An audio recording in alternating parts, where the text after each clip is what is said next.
Minister is going to help us. They're very effective with that. You've done that before. Talking about UK Prime Minister Keir Starmer. Trump announced the U.S. would establish what he calls food centers in Gaza, emphasizing that these centers would operate without fences or boundaries, allowing free access for people seeking help. That's the latest news. Traffic and weather next. I'm Ken Weaver, WTN News.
All right, drivers, I'm seeing the usual buildup this time of day for folks trying to go home, but the big backup right now is westbound 24.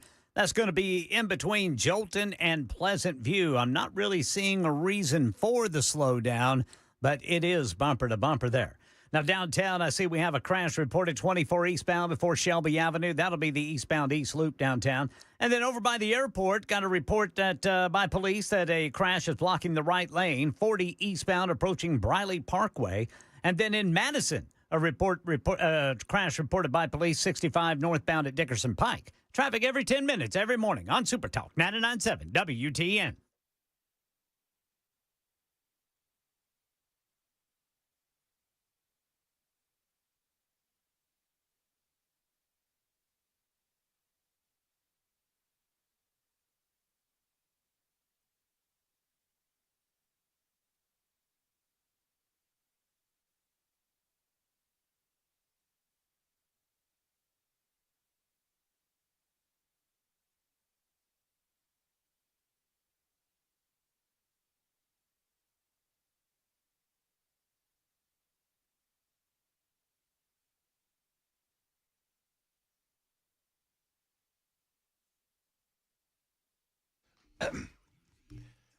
Hello, friends. If you want an insight into my personality, let me just tell you what just happened seconds ago. Seconds ago, young Jackson, the soon-to-be erstwhile producer of this radio show, into my ear said, "Let's have a good radio show, brother." Yes, sir. And for some reason, this is just my personality. For some reason, what I wanted to say is, you don't tell me what to do. I'll do what I want to do. I'll That's have a the- bad radio show if I want to. Is that the libertarian in you? I guess. I lash back at people telling me, no, let's have a good radio show. There's Ken Weaver. What's going on, Ken? How about you boys? What's happening, man? Well, I'm studying my nincompoops that I'm working on for later this afternoon. I kind of dig it. You know, we might have to adjust on the fly on the nincompoops today. Oh, yeah? I meant to tell you boys. What do you think? What's going on? So we got a big announcement happening at 4:00 at B&A Airport. Yes. And it's my understanding that one of the individuals who will be present at the announcement will be none other than the Speaker of the House of the Tennessee General Assembly, Cameron Sexton. Cameron Sexton also happens to be a FOTS. Hey, Jackson, you know what FOTS stands for? Friend of the show. Friend of the show. And the FOTS, Cameron Sexton, will be stopping by. Just be careful with. He is a Soth FOTS. Be careful with the F word over there. See, you can't tell Brother Murphy to do stuff like that because then he'll start not being careful. I'll be knocking it out there. Soth FOTS, a Speaker of the House, friend of the show. Cameron Sexton will be along. So depending on how long that lasts, he may or may not get here by 5. If he gets here by 5, we're all good for 5:30 in Nincompoops. If not, might have to slide it around. I don't know. We'll figure it out. We're going to figure it out. But I'm excited about Nincompoops. Maybe you should have the speaker have a nincompoop story ready. I mean, by the time the announcement is made, maybe the speaker is the nincompoop in the news. I don't know. I don't know what they're going to talk about. I know a lot. I probably know more than the next fella, but I'm going to share all with you during the first hour. Very excited, maybe more excited than I should be. I like shiny new things that cost us no taxpayer money. That's just me. Yes. That's just me, but remains to be seen exactly how excited the city of Nashville gets over all of this. Courtney Johnston, who is our good friend, Metro City Councilor, will stop by at about 3:30 this afternoon, give her thoughts, her early thoughts on everything going on. And she's got a little insight into how much the city of Nashville was given an opportunity to be a part of this and how the city of Nashville declined. It's my understanding that the Boring Company, whatever they're going to talk about, agree with it or disagree with it, they wanted Nashville at the table.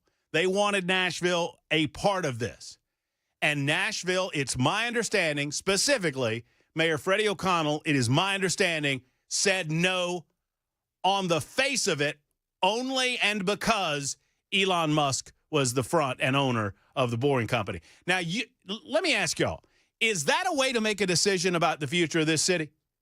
That you just decide you're not going to give anything a shot just because of the person that's involved in it because they happen to be associated with Donald Trump? You're not going to sit down and talk about it? That's what I'm understanding.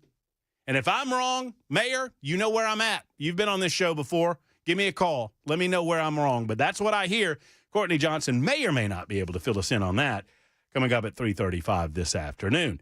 At 4:35 this afternoon, hey, Ken? Yes, sir. Have you announced your candidacy for the 7th Congressional District race yet? Well, right now, I am focused on providing the people of Middle Tennessee with the news that they need to know. But if anything changes, you'll let us know? I'll let you know. You'll be the first to announce Yes, sir. your candidacy. Jackson, have you announced your candidacy for the 7th Congressional District? Because the reason I ask you two men, it feels like everybody else has. Well, I'm waiting for the right time. You're waiting for the right moment. You got till August 12th. You got Okay. plenty of time. I'll fund your candidacy. Can I even run? I mean, you live in Williamson County, right? No, I live in Davidson. Whereabouts in Davidson? The rich folks over there in Brentwood? That area? No. No. The slums of Old Hickory. I think, I don't know. If you're in Davidson County, you can run. Okay. Because regardless of where you are in the county, because the county is a split county, they allow anyone within the residency of that county to run in that county. So that's how Afton Bain gets around not being a resident of the 7th Congressional District. Would you vote for me, Murphy? I would like to take the 5th in the spirit of the idea that I might incriminate myself regarding our working relationship. So I'm going to go ahead and decline to answer that question. Ken, what about you? Well, like I said, Brother Jackson, I am focused on delivering the most accurate, timely news for the good people of Middle Tennessee, and that includes everybody between Bowling Green and Huntsville. Hey, what about this? And that's a great answer. You see what Ken did there? Yeah, that was a good spin. That's a great answer. Hey, how about this, Jackson? How about telling me what your platform is before I decide whether I'm voting That's why for I'm you? waiting. I got to figure out what that is or what platform means. I mean, your Saturday, the way that you just described right before we came on air, your Saturday, that sounds like a pretty good political platform for me. I could run on that. Just get all gunched up and hooched up and play video games and watch movies. Hooched. I mean, that's what you did, Hooched right? up. That's what you said, right? You got to. I also take the fifth. You worked yourself into an alternate reality and then watched Happy Gilmore. That's what you told me. Now, Brother Jackson, do you take the fifth or did you drink the fifth? Both, Ken. Yes, sir. You do have a movie review for us, later. I do. Happy Gilmore, too. Excited to give it. Okay, so Right. you watched the first one, Ken? I never saw Happy Gilmore. Wow. That's like one of my top 3 favorite movies. It's a surprise. Everybody really gets on me for that. I was not, man, oh man. I just looked over here on the super text line and I just squirreled myself because Ken Weaver is getting a lot of love for governor. Weaves for governor. Well, like I said, right now I'm hyper-focused on the information needs of everybody in Middle Tennessee between Bowling Green and Huntsville. I'm trying to figure out what your campaign slogan would be. He's a pleaser. Vote for Weaver. No, I didn't quite get it. Y'all give me a campaign slogan for Weaver. Or for Jackson, for that matter. Brother Jack, Don't take Brother the cleaver, Jackson. vote for Weaver. What else rhymes with Weaver? Cleaver. That's a good one. Yeah, that's a good. Beaver. Beef. Oh, Let's not do those. those. Let's stay That's away gonna from go- those. We might get one out that's okay, and then it just is This show would be over Right before off- half our guests got here. Right The off 7th cliff. District needs an eager beaver. Vote Ken Weaver. Good gracious, Ken! It just rolls off the tongue. But right now, I'm focused See, that was the one. Right. on accurate information. Just the news. So we've got two or three, I think 3 Democrats. Afton Bain. If you did not hear the Afton Bain conversation from Friday, I highly encourage you to look it up on the podcast because it did not get testy. I'm not going to be mean to her. You didn't. I was not mean to her, was I, Ken? No. I didn't. But Feel that anyway. But my goodness gracious, she just has a different way of looking at government and what government's here for, and y'all just listen for yourselves as she describes what she believes ought to be immigration policy in this state, and why she believes that she is the best candidate for the 7th Congressional District. That was last Friday, and look, as far as I know, Afton will come back on, and that's all well and good. There's Afton Bain, there's Vincent Dixie, and Bo Mitchell running as Democrats, and I can't even name all the Republicans. I think there's 9 now in the race. I want to say there's 9. And look, not the least of them is Gino Bolso. Gino Bolso is a representative from Williamson County. He is in the state legislature, and he has cast his hat in the ring, and we'll be on at 4:30 to talk about that for a few minutes. And then, of course, in the 5 o'clock hour, as we mentioned, Cameron Sexton talking about the big tunnel. It should be an exciting show. I am excited to present it, and I hope that you're here for every single moment of it. Watch online. Talk TV is up and running. YouTube, Facebook, Twitter, Twitch, and Rumble. What is the, you know what, we need to get back into this. By the way, what is the cost, Ken Weaver? I failed to mention this. I try to do it at least once a week, if not 2-3 times. If they go over there to that Talk TV, we got to charge something for that. What is it costing them on the Talk TV side of things, Ken? Absolutely nothing, boys. Yes. Still zero. Still zero. That's incredible. You get to look at this face for nothing? I can't believe it. I can't believe it. What's the title of the show today? I'm going to start asking you what the title of the show is. Talking holes, poles, and Nashville golds. It's the Murphy Show. Wow, that's a good one. Say that one again, Jackson. That's a good one. Holes, poles, and Nashville goals. Wow. That's what. How you spell pole? Poles. I told you you spell pole Polls. Oh, well, I forgot. Not that kind of pole. What kind of pole are we talking about? We'll definitely get there at some point. Would it really surprise you if we made it around to that? I mean, we've already talked about holes. Well, they're going to need tunnel. They're going to need poles to hold up that whole wall. That's probably true. That's probably true. It's my understanding. So just to let y'all know, this is very interesting. So it's my understanding, and all of this could be corrected in the 4 o'clock hour. And if we have ability, we're going to carry that for you live. And I know that a number of different outlets are planning on carrying it. If the Tennessee Department of Transportation carries it, we're going to try to carry it for you live just after 4 o'clock as they make this announcement. But it's my understanding that the route will be largely along Murfreesboro Pike, which is a state highway, which is state property. So the state can grant access to Elon Musk and the Boring Company to utilize that. It will, for the most part, be roughly 30 to 50 feet underground, and that it is a direct route from the airport to downtown. I do not have any information about where it's going to dump downtown, but here's what I would expect. I would expect that wherever it comes out, it's got to be state property because the city apparently wants nothing to do with this. The city has apparently said no thanks. So we will cover all of that for you today. I'm excited because the reported price tag for this is, to the taxpayer, is zero. That is what I'm told. And we'll find out more of those details coming up in the next few minutes and hours. Speaking of details on that, we will talk with Courtney Johnston, who may or may not have a few details in that regard. We're excited about that. There are other matters happening. The Dan Bongino X post over the weekend has been buried by other news, but we want to get back to it because I think it says a lot about how deep the deep state goes. Walmart's stabbing spree has been put on the back burner almost with this Reno, Nevada situation. We'll tell you about both very dangerous, life-threatening situations. And obviously in the Walmart stabbing spree situation in Michigan, it was a law-abiding citizen with a gun that hopefully, that put a stop to all of that. We've got Trump and the EU deal. I love it. Donald Trump goes to play golf, and he makes one of the most historic European Union deals in American history. And how about those tariffs tanking the American economy, everybody? Huh? Oh, wait. No, that's not happening? Oh, you're telling me that the stock market and the rest of the American economy as a consequence is moving right on upwards? Isn't that nice? I thought all the liberals told us that by July 4th, the American economy would be in the crapper. You know, it's not that these people are so wrong. It's not that they get it consistently wrong, especially when it comes to Donald Trump. There's never any comeuppance. There's never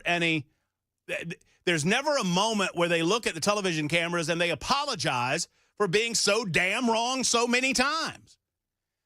How many times do I have to look at #NeverCNN with their smug, you-know-what-eating grins on their face as they make yet another bold prediction about how this is the point where Donald Trump's going to fall flat on his face and fail, and he's going to drag the American people down with him. And yet again, they're wrong, and never once do they eat. The closest they come to eating crow, I actually saw this earlier today on I saw this on the X machine. Hold on, I think I got it.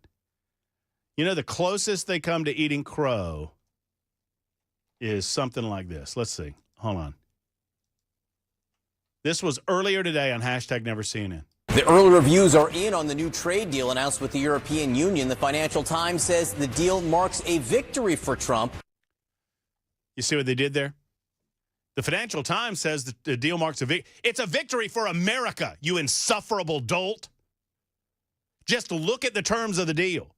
Oh, by the way, the economy has not gone in the crapper like you said it was 1,000 different times under this president of the United States. Just play it fair. Just play it fair. Anyway, we'll get into all of those things as the show progresses on this Monday edition. Plus, my rant. I will put on my rant pants, or in this case, my rant shorts, and explain to you why you need to stop complaining about the heat. Because you knew where you moved to. Yes, sir. Let's get over it. It's 22 after the hour on Super Talk 99.7 WTN.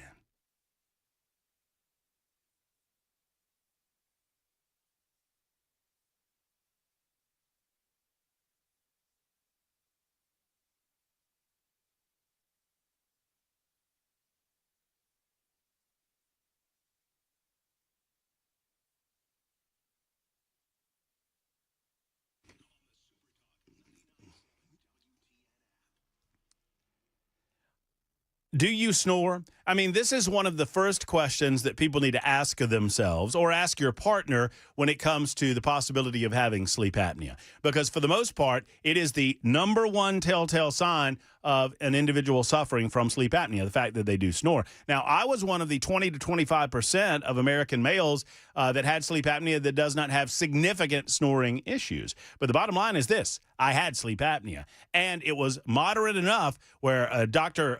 Poss at the time, now Dr. Brian McLaughlin in the Sleep Apnea and TMJ Solution Center said, man, Matt, you need to consider this. And I did. I received an FDA-approved oral appliance. It is custom designed for my mouth and my mouth only, and that means it's a big one. It's a big one. But one way or the other, it fits into my mouth. I don't notice it. You don't notice it after a night or two. It holds the airway open. You breathe better. You snore less. You breathe through the night. You have more energy tomorrow, and you can eliminate so many health concerns with an appliance from the Tennessee Sleep Apnea and TMJ Solution Center. Call Dr. Brian McLaughlin today. 2 locations to serve you, one in Murfreesboro, the other in Brentwood. Tell them I sent you to TennesseeSleep.com. That's TennesseeSleep.com.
You know, I need to call J.K. Brister, Erica Brister, owners of U.S. Pest, and see what they can do for me about Jackson, because he bugs me from time to time. I don't know if they've got any squirt or pesticide or whatever to go on Jackson, but I know this. I know they got plenty for mosquitoes and roaches and spiders and ticks and fleas and all the other nasties that mess with your life at your house. If you haven't gotten yourself a monthly service from U.S. Pest yet, I would humbly suggest you're doing it wrong. Plus, you need to get checked out for the termite situation, right? Termites can not only endanger your property for health reasons, they can literally endanger your property. And there's a 100% money-back guarantee on their preventative and corrective services with their termite protection at U.S. Pest. 2 things to know about U.S. Pest. They love the United States of America, and they hate bugs. Give them a call today at 590-1260. That's 590-1260. Ask them if they protect against the Jacksons and see if they know what the heck you're talking about. It's the one and only U.S. Pest.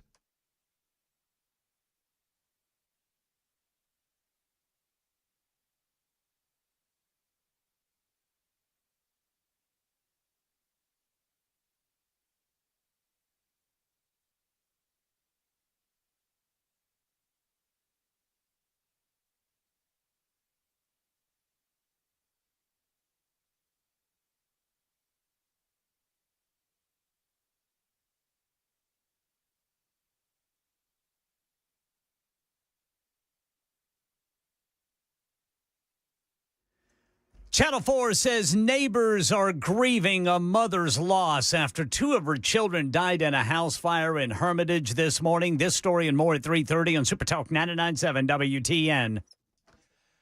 Why, thank you, Ken Weaver, 27 after the hour. You know, right as he said, there you go. Just get into that. That's right. Thank you. Happy Monday, everybody. It is the middle of the afternoon. It's hot outside. Let me just say this real quick. I only have a minute or two. Let me put Morant pants on for just a moment, or as the case may be, Morant shorts, and say this. If I didn't know any better, I would feel like that we're just grumping just to grump.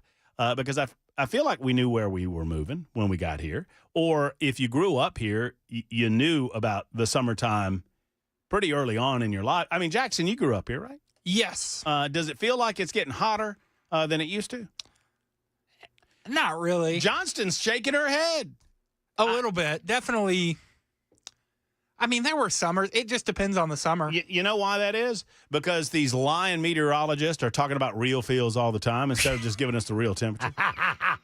I feel like this summer has been decently mild until the past couple of weeks. It's been hot. I mean, I think the Ken, have you I seen? knew exactly where I was moving, and I'm celebrating it, baby. I bet you are, baby. Did you move from Boise? I moved here from Boise, where I tell you, it was -4 degrees for 2 weeks straight.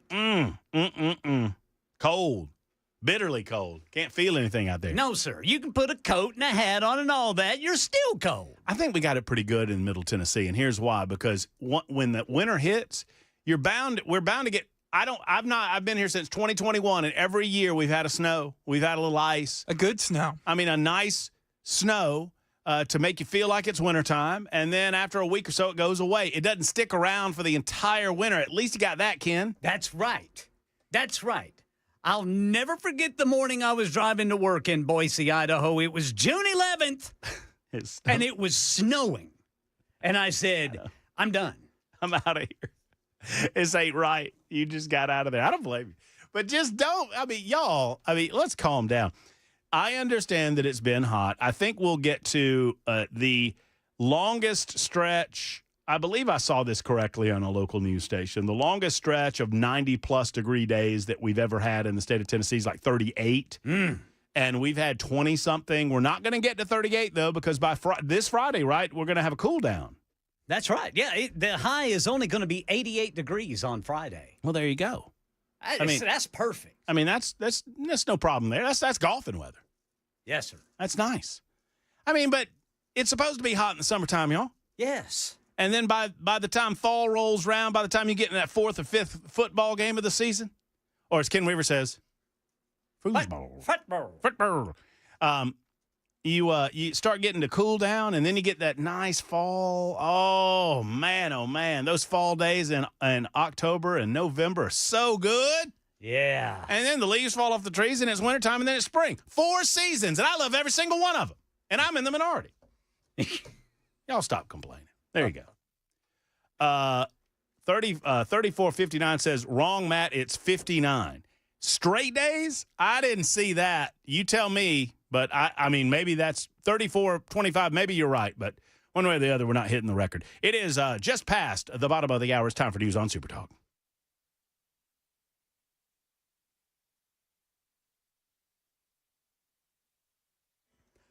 I'm Ken Weaver with your top stories, and right now the National Weather Service says the heat index in Nashville is 106 degrees, with the real temperature being 97.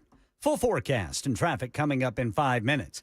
Right now in Middle Tennessee, Channel 4 says neighbors are grieving a mother's loss after 2 of her children died in a house fire in Hermitage this morning. I mean, there's just no words for that. You know, being a mom, I can't imagine what she's going through. You do everything that you can to try to protect your kids, and then things like this happen, and we just have no control. And so, yeah, I'm really sad for her. 2 4-year-old children found dead on the second floor of the home, which firefighters say was fully involved when they arrived in the 2000 block of Arbor Point Way. That's around 4:40 this morning. The cause is under investigation. Police in Reno, Nevada, investigating a shooting with multiple victims outside of a hotel and casino this morning. Here's ABC's Alex Stone. Reno police say some comments made by political leaders in the area that 2 people were dead in the shooting are not correct, and they're working to better understand the condition of all of the victims. The shooting was in the valet area of the Grand Sierra Resort and Casino in Reno. Initial calls were for an active shooter, but it's unclear what prompted the shooting. When police arrived, there was an officer-involved shooting, and the alleged shooter was arrested. Alex Stone, ABC News. President Trump says the U.S. is going to be more involved in the humanitarian effort in Gaza, saying the U.S. will set up food centers to help people there. Here's Tom Sufi Burridge. Prime Minister Netanyahu in Israel is now holding a cabinet meeting with his top aides to address the Gaza aid situation and talk about the ceasefire talks which are ongoing. And one other headline, we are now hearing from 2 Israeli human rights organizations which are accusing the Israeli government for the first time of committing genocide in Gaza. That is an accusation which the Israeli government strongly rejects. That's the latest news. Traffic and weather next. I'm Ken Weaver, WTN News.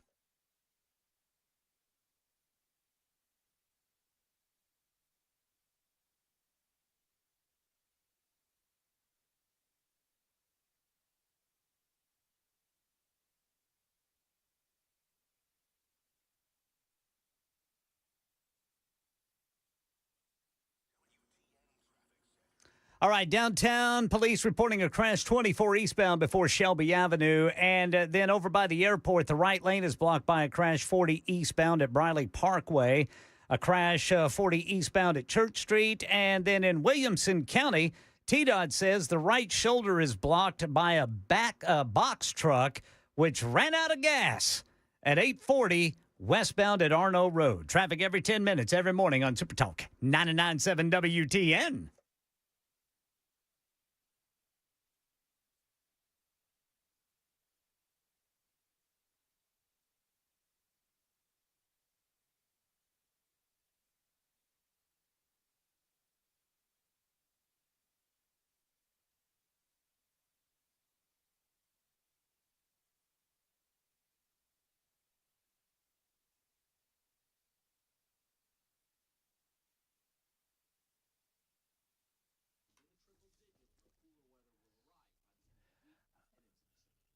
We're talking summertime. Summer is a time to feel and look your best. And I'm not just talking about your abs or your tan. Guys, I'm talking about your hair. Restore that bald spot, reverse your receding hairline, and add volume to thinning hair during Advanced Hair's once-yearly summer savings event. Advanced The Hair's early simple. reviews are in on the new trade deal announced. Hush your mouth. Advanced Hair's simple one-day treatment regrows your own natural hair the very next day, and they guarantee your new hair will grow. There's absolutely no one in hair restoration that I trust more than Advanced Hair. Take advantage of your flexible summer calendar and get the most for your dollar. Advanced Hair's summer sales event is on for a limited time. So get the details and schedule your free consultation today. Here's that telephone number, 629-348-HAIR, 629-348-HAIR. Hair. One-day treatment, life-changing results with Advanced Hair. Your new hair is guaranteed to grow. Guaranteed to grow. Check out the incredible before and afters and take advantage of their best offer ever. 629-348-HAIR or advancedhair.com.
Super Talk 99.7 WTN. Hello, Matt Murphy, and the Matt Murphy Radio Show continues. Thank you for being with us on this Monday edition, July 28. It's episode 851. It's day 187 of Trump's second term. That's out of 1460.5.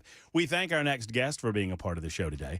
She is Metro. I always screw this up. I don't know why I always screw this up. It's Nashville Metro City Councilor. That's right. Courtney Johnston. I get the name right. Joins us in studio today to talk about a variety of issues. Hello. Hello. How are you? I'm well. How are you? I'm thankful. I'm thankful that you joined us here. You could have easily been at the airport. I could have been at the airport. You're correct. But you're way more fun. Thank you. I appreciate that. What do you think about all of that? Well, I think it's unbelievably exciting, actually. I mean, when you think about what it offers the city, which is we are having a transit issue, and certainly from the airport, but around everywhere. What I love the most about it is an amenity and service, assuming that it gets done, zero cost to the taxpayers. That's my favorite part. And so are we expected to hear some of those, and I don't want to get in front of those details, but I know that you, is it fair to say that you have had some behind-the-scenes conversations Yes. with people that are in the know? Yeah, I met with the Boring Company. And they're saying that this is going to cost the taxpayer $0? $0. No local dollars, no state dollars, no federal dollars. Are they doing that because they believe they're going to recoup the cost, charging folks for the rides? Through fares, correct. And this will be it was difficult when I started talking about this last week when the news started breaking. It was difficult to help folks wrap their brains around it because I think we're accustomed to things like bridges and tunnels and freeways being government managed entities and government controlled. This will be a private thoroughfare. Correct. Yeah. And the only thing that the Boring Company is asking of the municipalities that it impacts are for Permissions, basically. right. Yeah. Just rights to do these things. Correct. And do you believe that they have those nailed down with the state? With the state, I do believe so, yeah. What are you hearing, and we'll get some confirmation on this, but I mean, what are you hearing about the particulars? It'll go from just the airport to downtown. Do we know where downtown? Are they going to announce that today? Do we know? It looked to me, based off of what they showed me, that it would it has different stops along the way. So it's not just a one-shot deal, but that it would terminate really close to the state capitol. Okay. It would make sense that it would terminate somewhere that would be on state property, particularly if the city has not become involved. What is your understanding about that? I mean, what can you tell us about, did the Boring Company, to your understanding, reach out to the city? Yes, first. In March, I was told in March, and this is confirmation from someone within the administration, the Boring Company reached out in March of 2024 and was told, we really don't want to rock the boat before the Choose How You Move referendum. I think that was before Elon had become a little bit more polarizing. So basically told, listen, we're not interested. So they went to the state. The state wanted to play ball. The state sees the value in having this transit amenity. And so then they went back to the administration around July of 2024, and that's when Elon had become a little bit more polarizing. And it was an absolute, we will not be supportive of this. We will not get in the way. So we will not be obstructive to what you're trying to do, but we're not going to be supportive of it, and we didn't want to have anything to do with it again. And so so you're saying, number one, they did not want any of this to cloud their desire to raise taxes on the people of Nashville for the purpose of furthering bus routes and the whole transit tax deal. Right. Which makes no sense to me because it has no bearing on that. There's, whether there's a tunnel or not doesn't affect what the Choose How You Move proposal was offering. It would seem to me that it would complement it in such a way that it would do even more and better to do what they claim they want to do, which is get more automobiles off the roads. Correct. Yeah. 1,800 passengers per hour is what they are proposing they can do. On the tunnel? Yeah. 1,800 an hour? Yes. See, I was trying to do the math. I looked at the Boring Company's project in Las Vegas, and I kind of extrapolated because I think that was like I want to say they claimed it was is it 50 billion? No, it wasn't billion, maybe million. I was just trying to do some basic math on how it would make the money work, and I was estimating maybe 2,500 rides a day, but my goodness gracious. Yeah, that's their capacity. So they'll have multiple Teslas obviously in there, and there's a one-way tunnel going one way and a one-way tunnel going the other. So once you get in the car, you're going. So it really is phenomenal. They'll have an app that you'll be able to sign up, pay your fare, all that kind of stuff, so that you can figure out. Be very similar to an Uber or a Lyft situation, except it's a Tesla exclusive tunnel. 100%. Yeah, and no surge pricing. So it will be cheaper. Flat. Yep, it will be cheaper than what you would typically find if you flew into the airport and wanted to go downtown. It would be cheaper because they're always surge pricing. So it's cheaper and so also faster because if you get in an Uber, you're still stuck in traffic. So all of these would be Teslas that are dedicated to serve the tunnels? Correct. And so they will have drivers, to your understanding? Initially drivers and eventually moving towards autonomous. Wow. Everything about it is futuristic and very, very exciting. Yeah, yeah. As you had the conversation with the Boring Company, what was their basic time structure? So in Vegas, they were able to tunnel 1 mile per month. And so it's obviously different when and I brought that up to them. I said, listen, it's right. It's one thing to tunnel through sand and dirt. It's a whole other thing to go through solid limestone. And I said, what's your response to that? And they said, actually, and it's going to sound crazy, but it's easier to bore through stone than sand because of the stability that the stone offers. So you don't have to worry about the structural integrity of the... Correct. The machine itself is 600,000 pounds. So as you can imagine, it would sink in sand or anything not stable, right? But then also around it. So you worry about the instability up, above, and around where they're boring. And so that is not as much of an issue when you're boring through limestone. They've changed out what he called it a claw. So I've seen it, the video of it. You can't believe it. I mean, it really is something out of like Star Trek. There's no human beings inside as it's being built. There's no human beings inside the vessel or the tunnel. It's automated to a certain degree, but there's obviously people that will be there to be able to control that remotely. They'll have sensors everywhere around above where it's boring that can measure within 1/10 of an inch if there's any sort of movement in the earth so that they know that they're not. The whole goal is to bore without impact. Without disruption. Without impact, yeah. And I was told somewhere in the neighborhood of 30 to 50 feet below ground. Yep, based on the water table, yep. And that's water. And you don't have to, the route that they're taking, there's no rivers to cross, at least in this initial phase. Not in the initial phase. I mean, but when you think about it, in Vegas, if you just look at their loop, it's a 6-mile loop with 7 different stations where you can stop and get off or whatever. The possibilities here are really limitless. I mean, in terms of the spurs. And correct, yeah, or even different arteries. I mean, when you think about, take Metro out of it, right? There are so many state routes that run through Davidson County. Pretty much every major thoroughfare, for the most part, is a state route. So if this is successful, to me, it's just proving a theory, right? And I mean, how can you ask anything more to have this massive investment because we can't do it ourselves?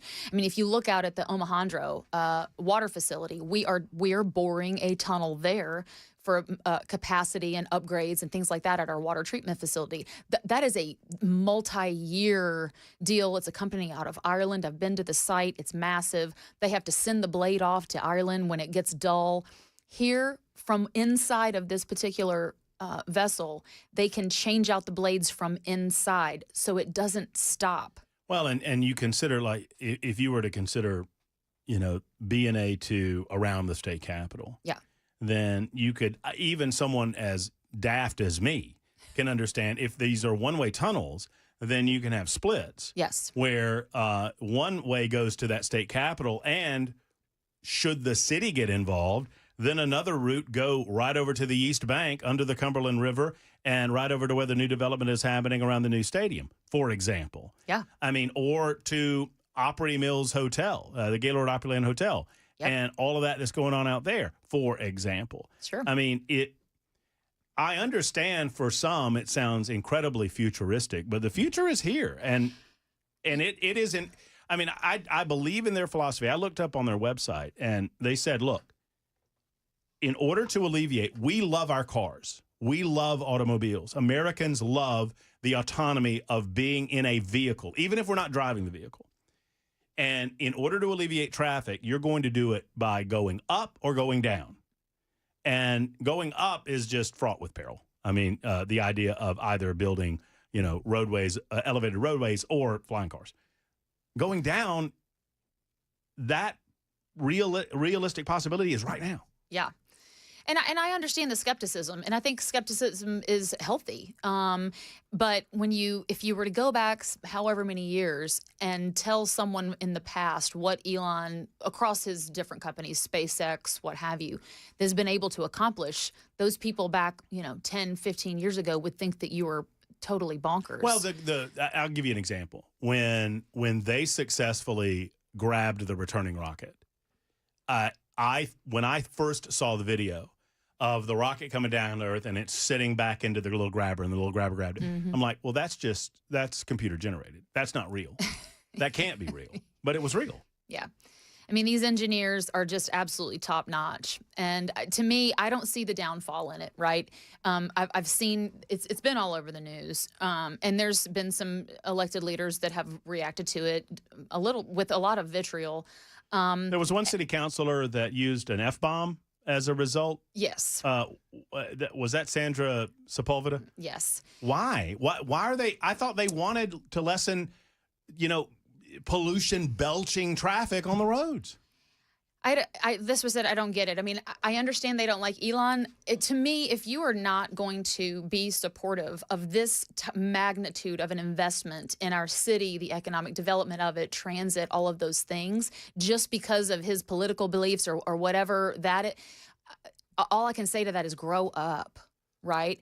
I mean, this is true transit. This is assuming that it comes to fruition, a meaningful reduction in massive amounts of traffic that are coming in and out of the airport every single day, at least to begin with. And at zero cost to the tax. No bonds, not revenue bonds, not GO bonds. They're not even asking for TIFs, right? Nothing. They're asking for nothing. All they're asking for is the permission to utilize state-owned property to facilitate the drilling. Correct. And, I mean, I don't know if there's any private arrangements that they've had to make, but if so, they're making those private arrangements. Sure.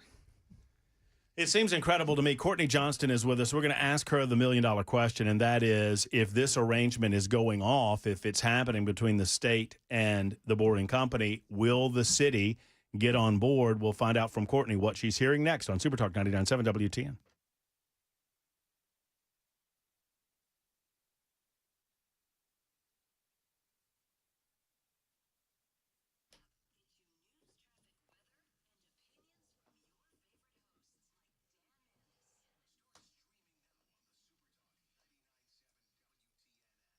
Hello, friends. It's Matt Murphy for Savory Spice, located in Franklin, just off the town square. You'll see the Savory Spice sign. You'll walk in. Before you even get to the doorway, you'll smell the delicious smells of Savory Spice. All of the different spices and the flavors and the seasonings, they're popping at you at once. You know, they let you sample before you buy. I mean, yeah, obviously they're going to let you do that because they want you to make sure that you love that seasoning that you're purchasing from Savory Spice before you ever get home with it and put it on the delicious grill. I mean, if you've got grilling going on, if you got burgers or chops or salmon or whatever it might be, you need a seasoning from Savory Spice, and they've got them. If you don't know your way around the kitchen, don't worry. They've got the Spice and Easy line. If you're an experienced chef, you're probably already going to Savory Spice because you know where to get the more exotic spices for less money. Holly and David are local owners of Savory Spice. Absolutely love the way these guys do business. If there's a cook in your life that's having, a birthday coming up, the one-stop shop is at Savory Spice. Go and see them and tell them that Matt Murphy sent you to the beautiful, the glorious, the one and only Savory Spice.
2 young children perish in a Middle Tennessee house fire, a sewage leak into a place where kids like to play.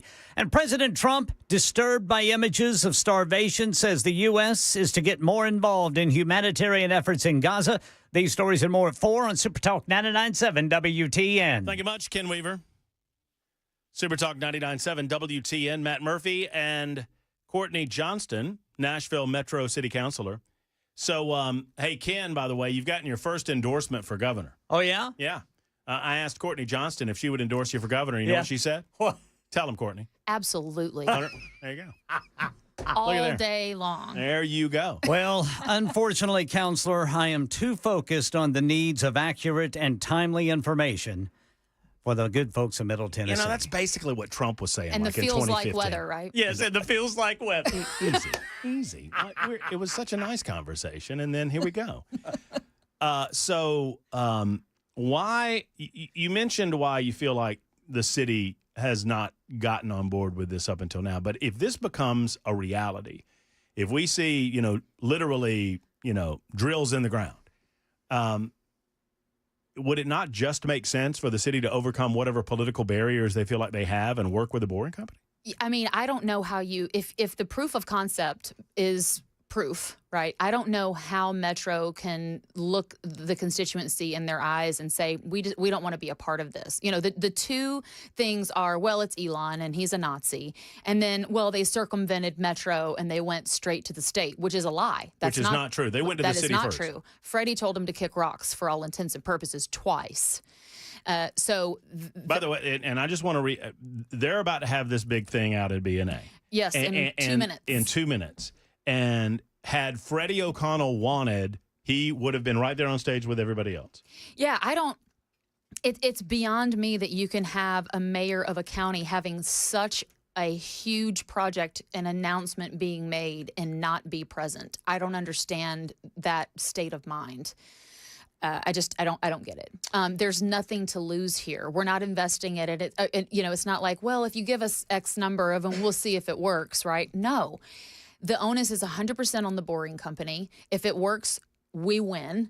If it doesn't work, we lose nothing. So why not keep an open mind and have the discussion and see how you can possibly be helpful? Because there is going to be a time where Metro could be helpful with allowing drilling or boring under our right-of-ways. Mm-hmm. We've got water, sewer things that need to be probably addressed because our water sewer is obviously underground. I don't think it's 30 to 40 feet, but maybe. I don't know. That's a Scott Potter question. Mm-hmm. But fire, right? Security. I mean, there's all things that it would make it a lot easier if we were collaborative, and we're just not there because of politically immature nonsense. Are there others on the council that are quietly excited about this? Yes. Okay, so I'm told. That's good. I haven't talked to them, but I've talked to people that are involved, that are having conversations, and at the very least, keeping an open mind, and at best, decently excited about it. And finally, I know we got to get to news, but one more question for Courtney. The objections that I've heard is that he wanted to do this in Chicago and it never came to fruition. D.C., it never came to fruition. Some of these other metropolitan regions. Well, it's not because of Elon or the boring company. It's because of those cities, right? Yeah, I mean, who knows what the situation is surrounding those particular potential deals. But I would say right now, if this was up to just Nashville, the answer would be no. So is that what happened in Chicago? Is that what happened in these other cities? Possibly. Do they have a state government that's helpful, that has right-of-ways to be able to grant permission? I don't know the answer to that. So every situation is different, but I'm excited about it. I think this is an unbelievable investment in Nashville. And I've been this is as exciting a time in Nashville and a moment in Nashville's history as we can remember. And Courtney, thank you for being a voice of reason on the Metro Council. Keep us up to date with what's going on down there. We appreciate you. Thanks. There's Courtney Johnston, always a voice of reason from the Nashville Metro City Council. We've got news to get to. There's a press conference that's just getting underway. Don't forget, Gino Bolso is coming up at 4:35. He has announced his candidacy for the 7th Congressional District. And sometime in the 5 o'clock hour, Speaker of the House Cameron Sexton, who's currently at the press conference, will be here with more details on the big tunnel news. It's Super Talk 99.7 WTN.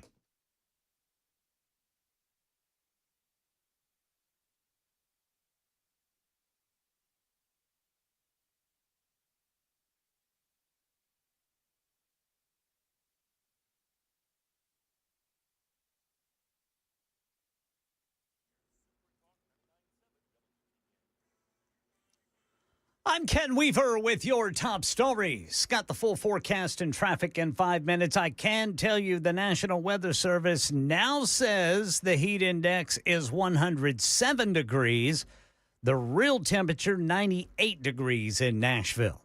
Right now in Middle Tennessee, Nashville Fire Department spokesperson Kendra Loney says 2 children died despite efforts by firefighters and paramedics at a house fire in Hermitage this morning. The smoke and flames are moving pretty rapidly at this point. That mother was unable to go back into the home, which we don't advise, but she had gotten herself and one other child out of the home at that time. It was just the mother and her 3 children in the home when the fire broke out. Again, 2 of them did not make it. It spread from a deck to the home around 4:45 this morning. And Channel 4 says an investigation's underway to figure out why sewage overflow ran into Cartwright Creek in Williamson County. Jackie Ogles telling Channel 4 it's where her grandchildren liked to play. That might not sound a lot to the sewage treatment facility, but these are kids who grow up here. This is where they make their memories. That's uncalled for. It is the worst of the worst. Private company Limestone Water Treatment telling Channel 4 the facility was in disrepair when they bought it, and they're working on repairs that will be completed next year. Following recent reports of graphic images of a worsening humanitarian crisis in Gaza, President Trump indicating the United States will become more involved in providing humanitarian aid to the region. Here's Tom Sufi Burridge. President Trump is promising action on this issue. I mean, there is a lot of international momentum on it, and I think the UK government is clearly pressing the Trump administration to join them on this. But look, more food centres could make a difference on the ground in Gaza, but we're short on detail on that. Now, during a meeting with British Prime Minister Keir Starmer, President Trump emphasized these food centres he was talking about would operate without fences or boundaries, allowing free access for people seeking assistance. And the search is on in and around New Orleans today after an inmate was mistakenly released from prison. Khalil Bryan, accused of assault and battery. And authorities say a clerical error related to his last name led guards to release him on Friday. This is the same jail that 10 inmates escaped from back in May.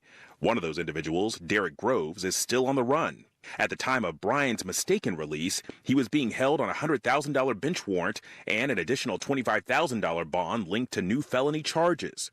The sheriff says her office is in the process of reaching out to all the victims and witnesses involved in Bryan's prosecution. That's Alex Brachet reporting, and the latest news, traffic and weather next. I'm Ken Weaver, WTN News.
All right, in Pegram, we have an overturned vehicle blocking the right lane of 40 eastbound. This is before McCrory Lane. Apparently, this involved a fire, too. So a vehicle overturned, caught fire.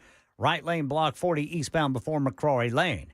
Then police reporting a crash 65 northbound right before Rosa Parks Boulevard. That'll be the North Loop downtown. And in Williamson County, got a stalled vehicle off on the right shoulder. Looks like a box truck ran out of gas there, 840 westbound at Arno Road. Traffic every 10 minutes, every morning on Super Talk 99.7 WTN.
Super Talk 99.7 WTN. My name is Matt Murphy. This is the Matt Murphy Radio Show, hour number 2 right now, 9 minutes past. If you want to get involved in the show, you're welcome to do so. 615-737-9986. 615-737-9986. You can involve yourself via the phone lines. We'll open those up for all comers. You can also hit us up on the super text line, always open there. I failed to do some of the pleasantries at the opening of the show. And, I mentioned it's episode 851, which is big news. It is a Monday edition. You've got the Talk TV side of things, YouTube, Facebook, Twitter, Twitch, Rumble. But you also have Spotify, TuneIn, iHeart, really any place you download or a podcast might be presented to you. Any place that you listen to music or news or information, we're there. And if we're not, let us know and we'll get there. Super Talk 99.7 WTN is the way that you search for us. And we appreciate you giving us the old thumbs up and liking us. While I'm on the subject, like our podcast, Cameron Smith and I do a podcast 3 times a week. It is about a 15-minute or so podcast called All the Best Words. You'll absolutely love it. The concept, I bring a word, he brings a word. I don't know his word, he doesn't know my word, and we talk about the words that we bring. They are most often having to do with something in the pop culture realm, the political realm, something of a current events type. You can find All the Best Words where you download your podcast. Find us at 997WTN.com. Go to podcast, and you'll see us there. Or you can simply go over to the YouTubes and look up Super Talk 99.7 WTN and listen to us or watch us from there. Thank you very much for that. So I'm trying to figure out the downside of this tunnel, and I'm open to listening to the perception of the downside, but I've yet to find one other than someone that is not of the same political interests as you is the one engaging in the project. But apparently they're getting started with their press conference at some point over the next several minutes, if not already. I don't have them up. I had a screen up. I was trying to find a live feed. I think the Tennessean has one, but I can't transfer that over to the computer that I can give you audio on. I have a subscription to the Tennessean because I have to read this crap so you don't have to. But we'll try to keep you up to date, and obviously we'll get you caught up as Cameron Sexton will join us in the 5 o'clock hour. Freddie can't be part of such a huge project solely due to Trump derangement syndrome. That's what it feels like. Freddie is too busy protecting illegal aliens. That's what 7692 had to say. Don't forget, 9925, the Nashville City Council gave away the Republican National Convention because of petty politics. 100% they did. Nashville would have hosted last year's Republican National Convention had they wanted to, but they chose not to. It all goes back to their hatred of Donald Trump, and by extension, they are going to be against anything proposed by Elon Musk and some of his more successful companies because of his association with Donald Trump. That's it. You cannot explain to me a reason, a justifiable reason why they would be against this other than that. They claim they want to get pollution belching automobiles off the city streets. They claim to want to alleviate congestion on our major thoroughfares. They claim they want to give more access to the city streets away from tourism and the tourism industry and more for the city residents of said same. They claim to want to find better and more useful ways to get people from point A to point B. This checks all of those boxes. All of those boxes. And it costs us exactly nothing. Nothing. Now, some of you, based on some of the super texts that I'm getting, are maybe slightly misunderstanding. This will be a privately owned tunnel. The tunnel will be owned by the boring company. The boring company will have access to the tunnel. And so this will be a tunnel operating Tesla automobiles that will be dedicated to the tunnel itself. We'll have drivers who work for Tesla or work for the tunnel, and you will pay X amount of dollars. So if you fly into the city of Nashville, you have a choice to make. You can get a taxi from B&A to downtown, or you can get an Uber or a Lyft from B&A to downtown, or you can take the Tesla tunnel. We need to come up with a better name for it. Hell, if Freddie would get on board, we could call it the funnel. Maybe call it the funnel anyway. I don't know. The Nunnel doesn't really have a ring to it. The Music City Tunnel. Anyway, it would cost you a fixed amount of money. And according to Courtney Johnston last hour, this would take as many as 1,800 passengers an hour to and from. That's a lot of people off I-40. That's a lot of people off Murfreesboro Pike. That's a lot of people off our roadways. And that should be positive news to everyone involved. Meantime, I'm waiting for the mayor of the city of Nashville to say something about this. Mr. Mayor, why aren't you involved in this project? Well, the real reason, one, Elon Musk owns the boring company. Number two, they were way too interested in bilking more of your tax dollars away from your wallet to push the transit tax issue, and they've now gotten it. Bully for you. Davidson County voted for the transit tax overwhelmingly. So why wouldn't you be on board with this now? 615-737-9986. Kenyon is next up on the show. Hello, Kenyon. Welcome in. Hey, good to talk to you again. Good to speak with you. Hey, so, a week ago, you put it out there and everybody kind of called in and guessed, and I guessed it right. I want some props for that, I'm a pretty good guesser. Hail, hold on, I'm giving you your props. Hail, old Kenyon, he was right. There you go. There's your props. Yeah, it's pretty good, huh? All right, well, I love that. Hopefully somebody that I know is listening, and they can give me a high five tomorrow.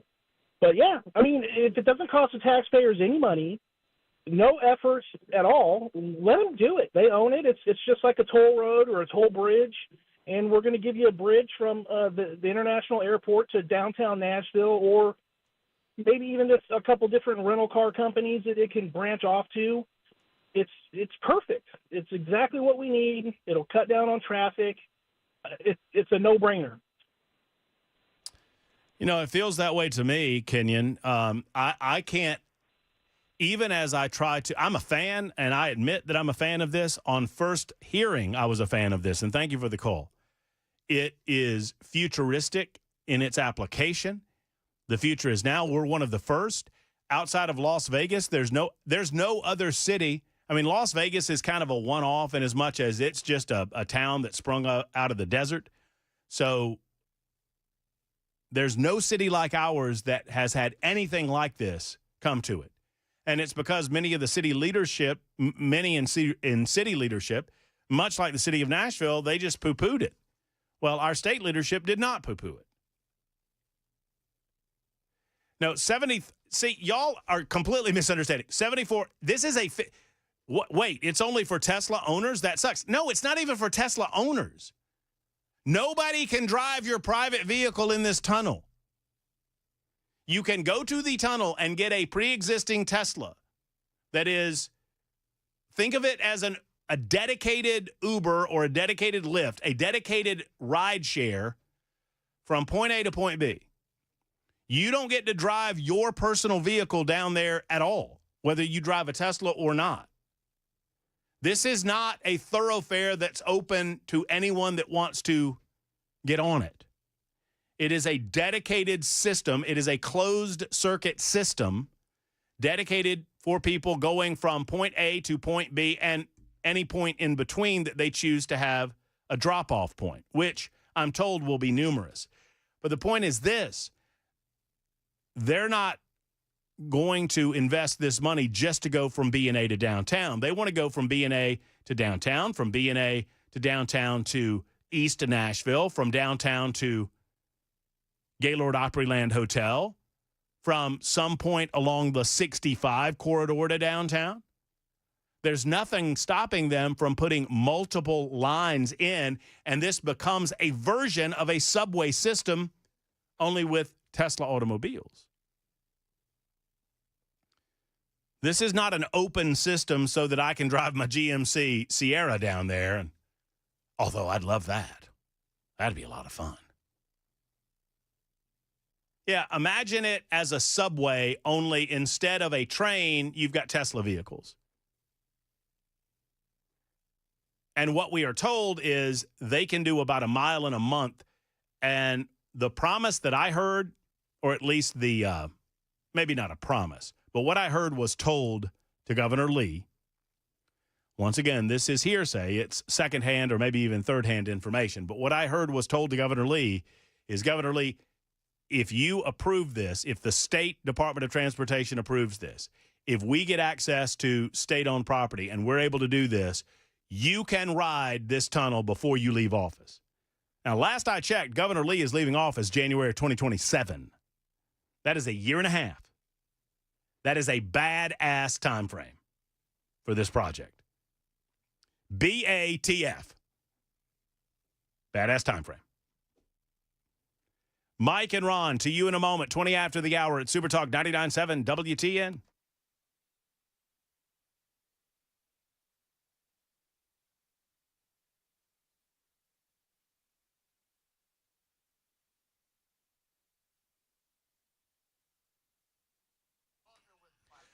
Alpha and Omega is not new to the managed services industry. As a matter of fact, they've been around serving Middle Tennessee for a long time, since 1998. 70%, did you know that 70% of cyber attacks target small to medium-sized businesses? If you're a business owner without adequate cyber security, you are waiting for disaster. Now, I understand why, if you're a small business owner, you would say to yourself, well, Murphy, this doesn't apply to me because nobody's going to attack me. Well, they do. I just told you, 70% of cyber attacks target you. Let's get out of that mindset that you can't be a victim, and let's get protected from Alpha and Omega. Alpha and Omega, like I say, not new. They've been around since 1998, and they have been covering every aspect of your computer ownership since that time.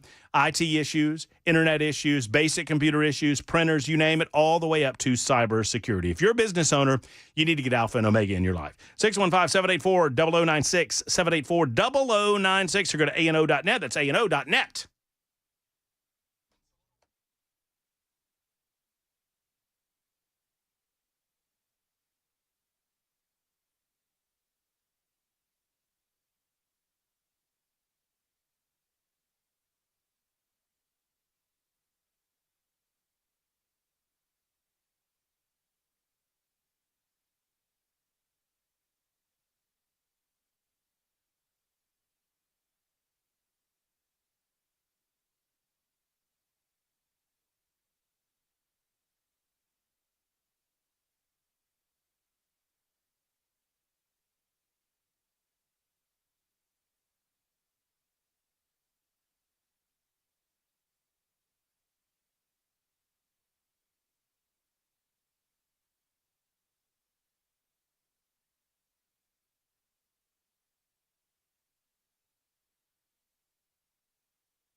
Hello, friends. Matt Murphy for Genesis Diamonds. Genesis Diamonds is not just in the name. Genesis Diamonds is in their DNA. Diamonds, that is, in their DNA. They dream about diamonds and obsess about diamonds with Genesis. They go to the ends of the earth to get the best of diamonds. They look at hundreds at the cutters and pick just a few of them to bring back to their showroom. They make sure that every diamond has a certain sparkle and brilliance, and they have every diamond graded by the world's most prestigious gem labs. Bottom line is this: you get the best when you get Genesis Diamonds. The experts at Genesis are passionate about diamonds, and they will do everything in their power to make sure that you are educated to understand the diamond buying process, something that the other guys are afraid of doing. They do every single day at Genesis Diamonds. Genesis Diamonds, with no compromises, only the best value around and the best selection that you've ever seen. Green Hills and Cool Springs. Go and see my friends at Genesis Diamonds.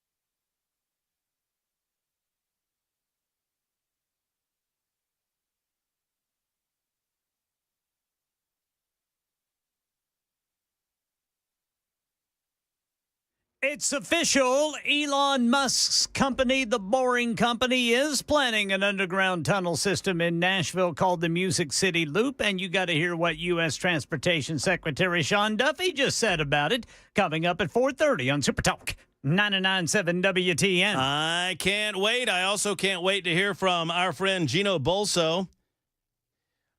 Gino is downstairs as we speak.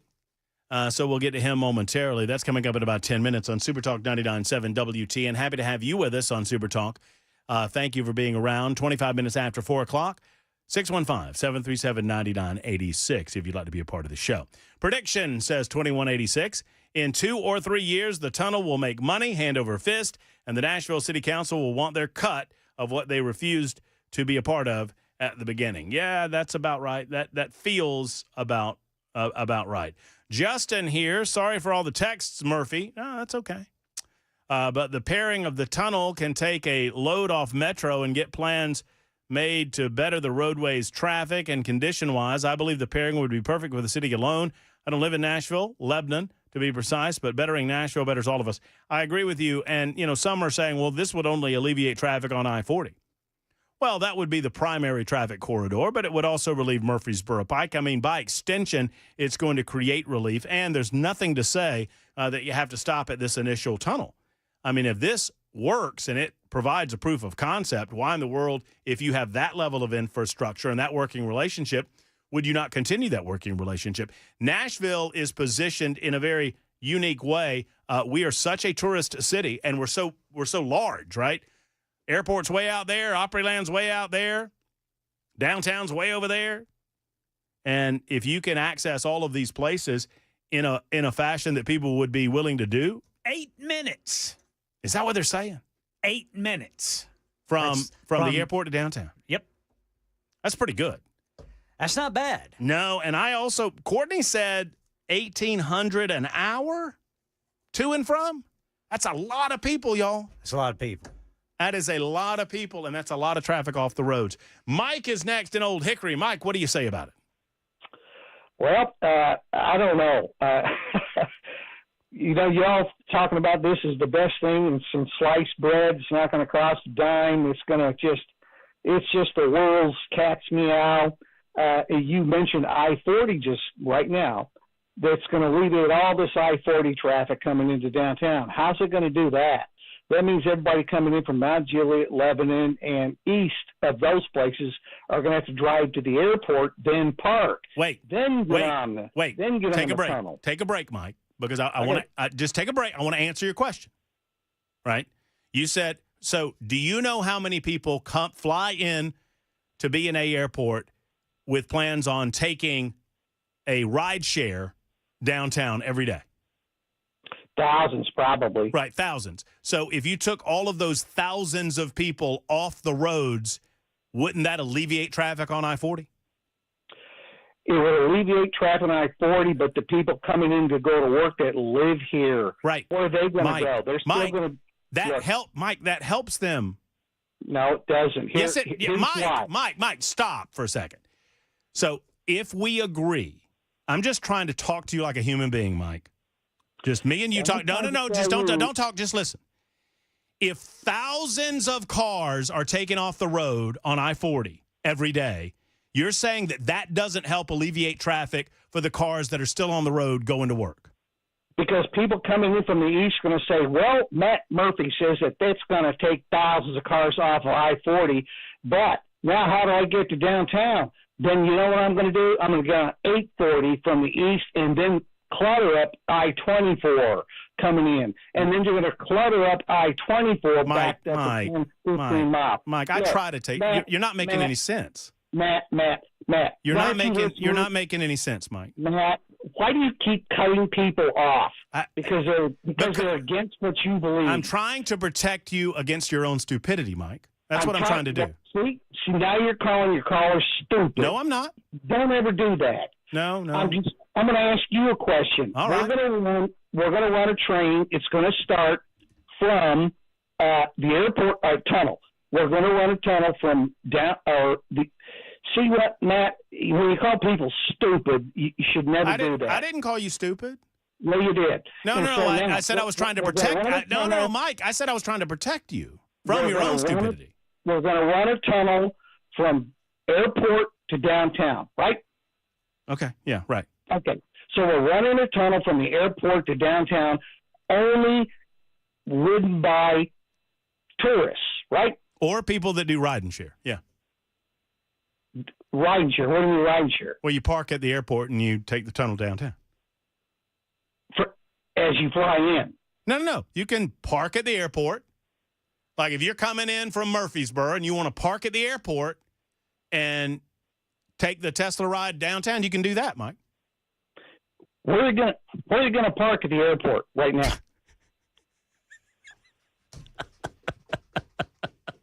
Where can you park at the airport right now? There's no park. You're right. I understand. Look, I understand there's construction currently going on at the airport, so maybe you have a valid concern. But you don't think they'll figure out parking at the airport for ride and share? Well, they're going to have to go up because you're going to have parking lots that are 30 stories high. Okay.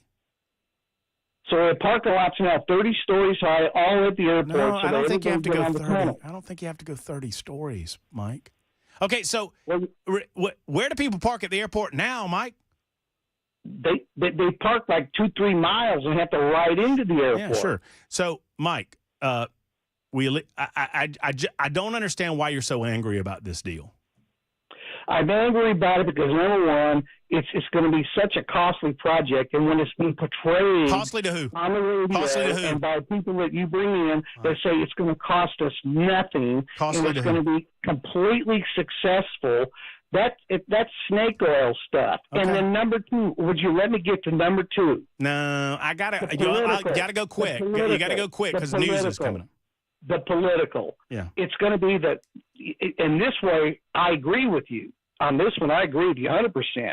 Nashville is a blue city, deep blue sanctuary city.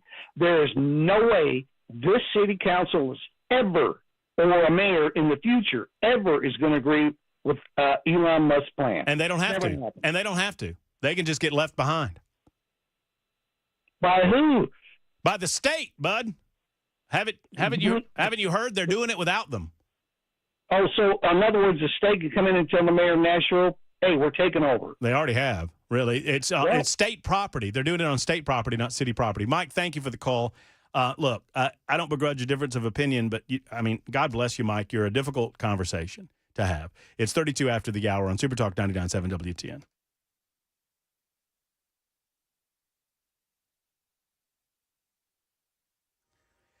I'm Ken Weaver with your top stories. We've got the full forecast and traffic coming up in 5 minutes. Right now, the National Weather Service says it's 98 degrees, but the heat index is 107.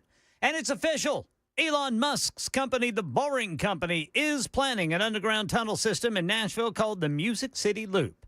The project aims to connect downtown, including the convention center, to Nashville International Airport in about 8 minutes using tunnels built under state roads. U.S. Transportation Secretary Sean Duffy is here for the announcement. I think this project will go to great lengths to take more cars off the road, move people faster, create more business activity in your state and in your city, but also reduce the congestion of your great state. So the project is planned to be completely privately funded by the Boring Company with no cost to taxpayers. Construction expected to start after approval with a potential operational date for the first segment in the fall of 2026. Here in Middle Tennessee, 2 children are dead from a house fire in Hermitage. Nashville Fire Department responded to the scene on Arbor Point Way after reports of a deck fire that had spread to the home. The mother was able to escape with 1 child, but reported to firefighters 2 other children were still inside on the second floor, a couple of 4-year-olds. Following recent reports and graphic images of a worsening humanitarian crisis in Gaza, President Trump indicating the U.S. will become more involved in providing humanitarian aid to the region. Tom Sufi Burridge has more. Prime Minister Netanyahu in Israel is now holding a cabinet meeting with his top aides to address the Gaza aid situation and talk about the ceasefire talks which are ongoing. And one other headline, we are now hearing from 2 Israeli human rights organizations which are accusing the Israeli government for the first time of committing genocide in Gaza. That is an accusation which the Israeli government strongly rejects. That's the latest news. Traffic and weather next. I'm Ken Weaver, WTN News.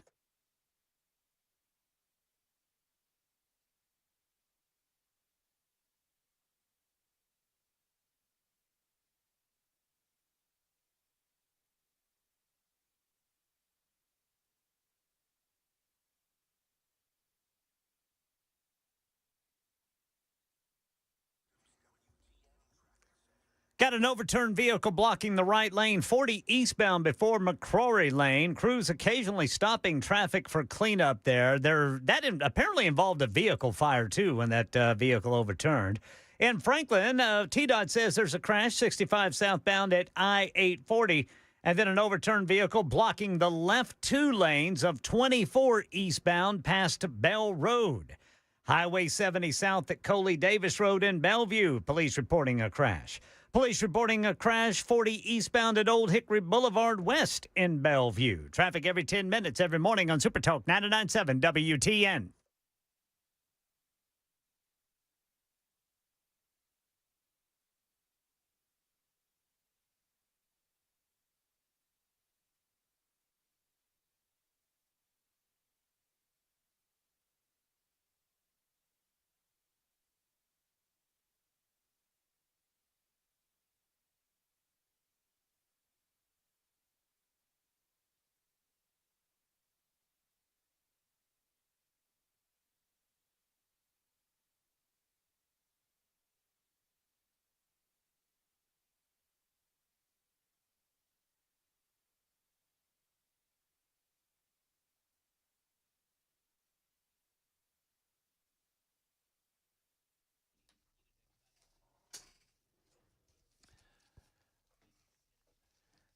Friends, I've got a solution for you if you're looking for a primary care physician and you're a bit frustrated, as so many people are, about how things work nowadays. Might I recommend you contact Grace Point Healthcare and let them talk to you about the affordable, convenient, and comprehensive medicine that they offer to you in a direct pay format. Now, why is this superior? Number one, and primarily, you know exactly what you're going to pay. Between you and the medical staff, you understand what the cost is right up front, and you're not surprised by bills that come after. Number two, your insurance company never gets in the way of a decision-making between you and your doctor. Whether you're paying by the visit or enroll in the Smart Care plan, which is, by the way, offered with the HSA account. So your HSA account can be used to pay for your Smart Care plan, which is $69 a month, including free office visits and free basic labs. At Grace Point, they are enjoying the increased popularity of the way that they do their business, but they're never too busy for you, meaning you don't have to wait for a week or 2 weeks for a visit. Whether you're in the Smart Care plan or not, they can get you in same day or next day. That's the way they do their business. We call it modern medicine delivered the old-fashioned way. 599-6868, located in the heart of Franklin. I so recommend them. I hope you go by and see them. Exceptional medicine at your convenience at Grace Point Healthcare.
Super Talk 99.7 WTN. A lot of tunnel talk left on the show. Don't worry. Cameron Sexton will be along, our Speaker of the House. He was or is at the announcement that is still going on or wrapping up. I don't know exactly where they are, but they were out at BNA Airport, including the Secretary of Transportation, Sean Duffy, was there, representatives from the Boring Company. I expect that Governor Bill Lee was out there as well, along with Speaker of the House, Cameron Sexton. He's going to fill us in on those matters coming up in just a moment. But we're also monitoring this very, very fast-paced replacement of Congressman Mark Green. Of course, by now, you know, we've repeated it on the radio station and on the radio show that Congressman Mark Green stepped down from his position as 7th Congressional District Representative, necessitating a special election. We have upcoming primary election in October, a general election in December. There are several Democrats that have thrown their hat into that ring, and many Republicans that have put their hat into the Republican side of things.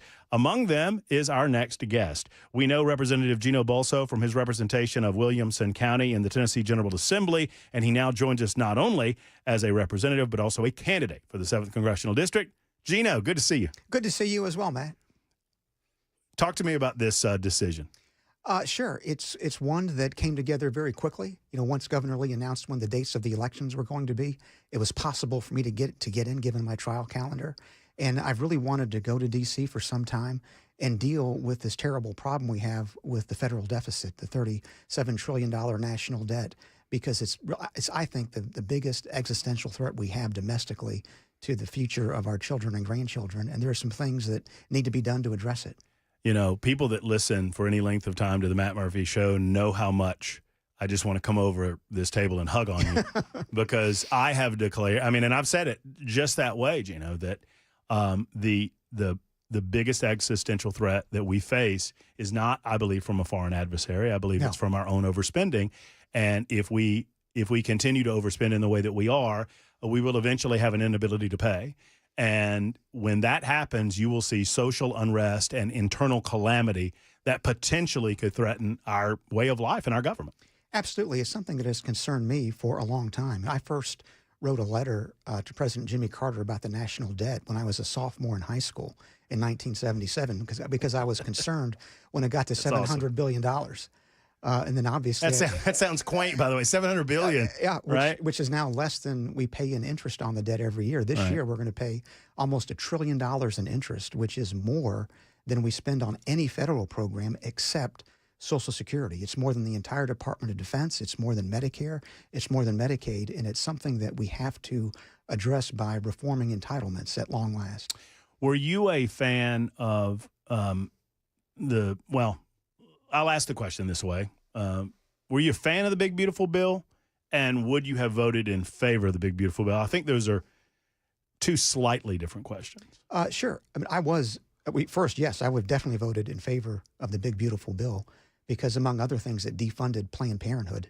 And to me, protecting innocent, unborn human life is our highest obligation in public life. So if for no other reason than that, I would have voted in favor of it. It obviously did many other good things. It made permanent the Tax Cut and Jobs Act of 2017 so that we didn't have a huge tax increase. It also defunded NPR, defunded PBS, other woke enterprises of the federal government. There were some things in there that a lot of us conservatives, including the House Freedom Caucus conservatives, did not like, increasing the debt ceiling, for example. But on balance, it was something that needed to be done, and I'm very happy to support President Trump and his America First agenda all the way down the line because what he's doing is needed.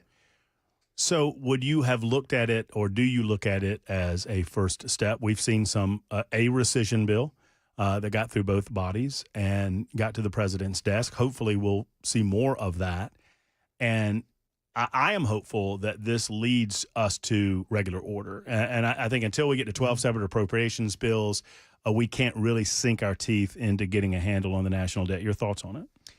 My thought is exactly what you're just saying, Matt, is true, that we needed to get done the Big Beautiful Bill to capture the tax cuts and to give the economy a chance to grow. But the next step for 2026, in my view, the priority should be reducing spending and getting our handle on how to get back to a balanced budget. It's a perfect time to do it because we're going to be celebrating the 250th signing of the anniversary of the Declaration of Independence next year, and we need to recapture that revolutionary independent spirit about a limited federal government, the one that the founders intended for us. And there's no better place to start than on bringing the scope of the federal government back within its properly delegated authorities under Article 1, Section 8 of the Constitution. It has long concerned me how much more a difficult task it is, maybe not in the 7th Congressional District, but nationwide, to tell the American people that they don't get to eat ice cream anymore, that maybe now is a time to get back to our veggies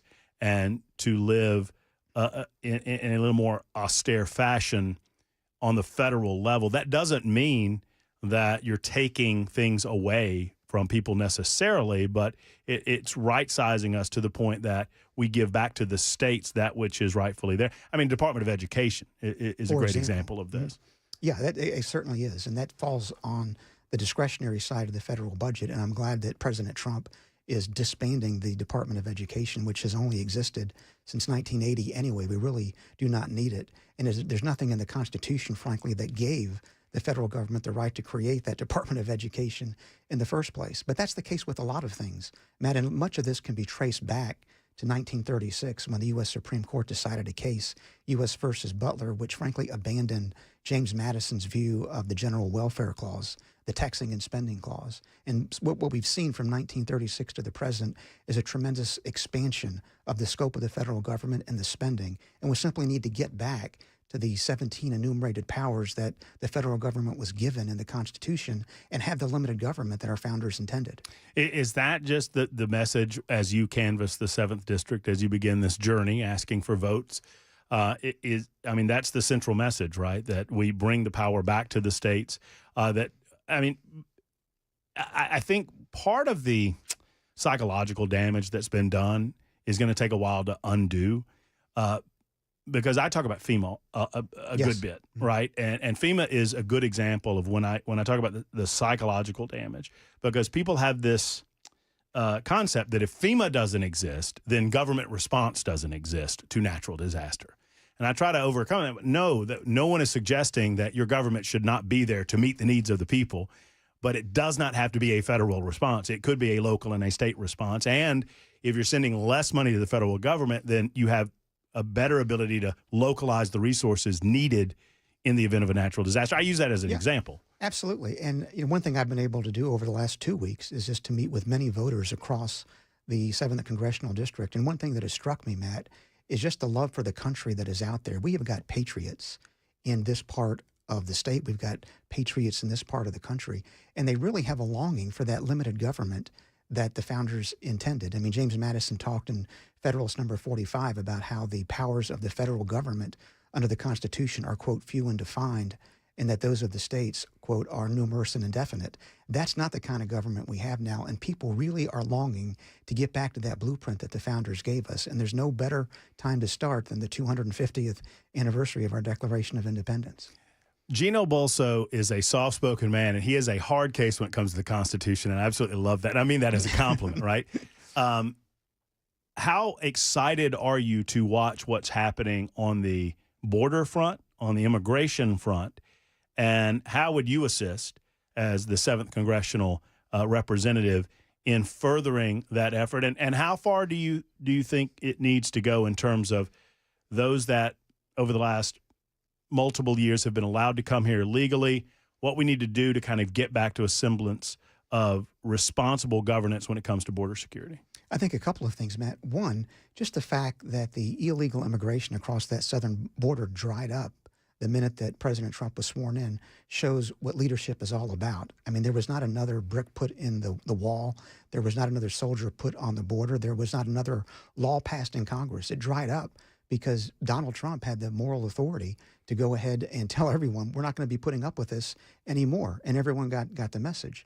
And now the effort, of course, is being made to remove criminal illegal aliens from the country. Those first two are dangerous and who have caused so much havoc across not just Tennessee, but across the entire country.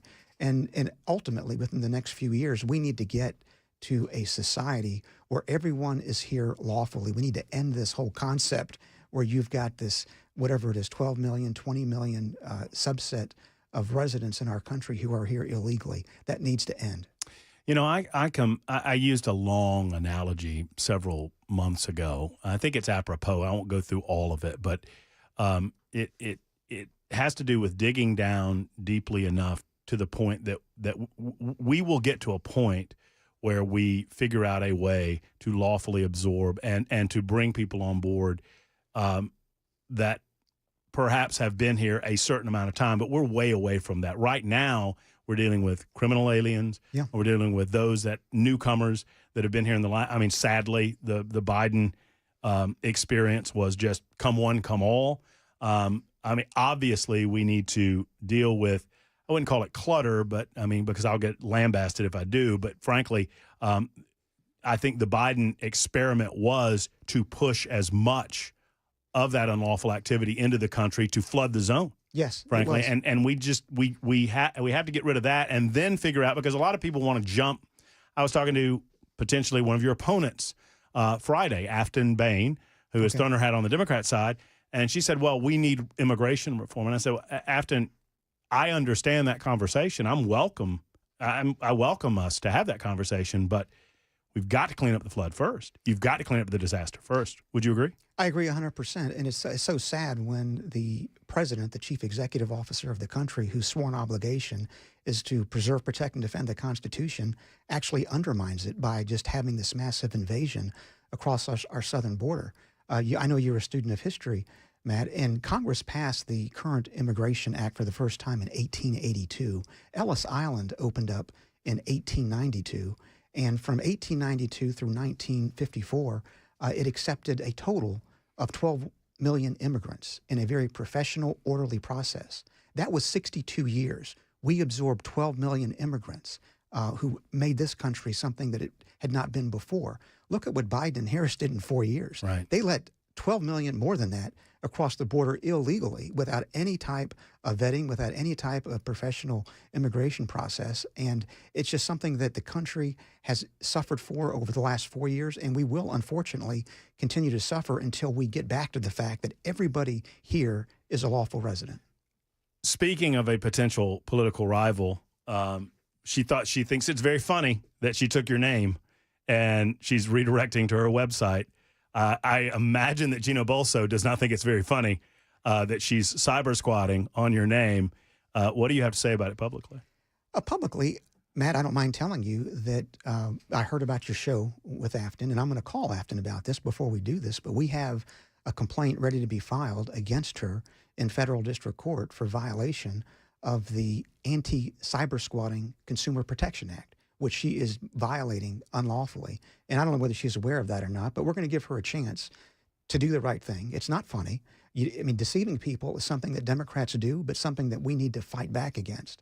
And if she does not voluntarily end the cyber squatting that's going on, we will, within the next several days, file a federal lawsuit against her and against those who are responsible for registering that domain name so that we can end this nonsense. But it's nothing new. The Democrats, for some reason, like to attack me, and a lot of it goes back to the flag bill. I think you're a little too effective for their taste. Yeah, but whenever you stand up for traditional family values, when you attach their woke culture, the LGBTQ transgender culture, they just go bananas. And unfortunately, Afton is part of that. Gino, plenty of conversations to have down the road. Sadly, we're out of time this time. But how can folks find out more about you, your candidacy? I mean, we feel like we know you well from our many conversations in the past. But for those just listening, just tuning in, how can they find out more? They can find out more by going to votegino.com. And that'll give them more background on me, and they'll give them an opportunity to help support us if they choose to do so. Gino Bolso, one of the many in the 7th Congressional District race that we'll be speaking with from now until certainly October and maybe until December. Gino, thank you. Thank you, Matt. There's Gino Bolso. We'll be back in a moment on Super Talk.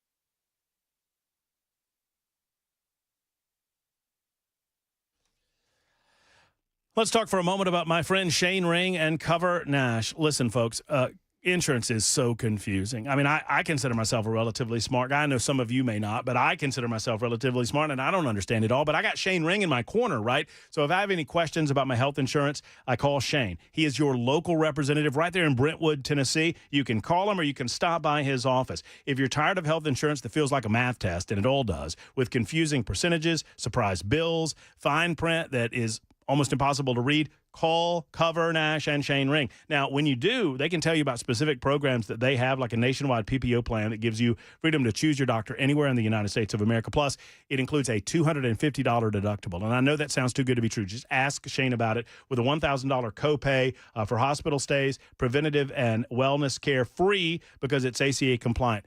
Ask Shane about this specific plan or any plan when you make the call to Cover Nash. 615-465-0023, 465-0023. It's covernash.com. Health insurance made simple, finally, with Cover Nash.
5 o'clock on the dot. I'm Ken Weaver with your top stories. And right now, the National Weather Service puts the heat index in Nashville at 103 degrees and the real temperature 95 degrees. The heat index has gone down 4 degrees in the past half hour. Full forecast and traffic coming up in 5 minutes.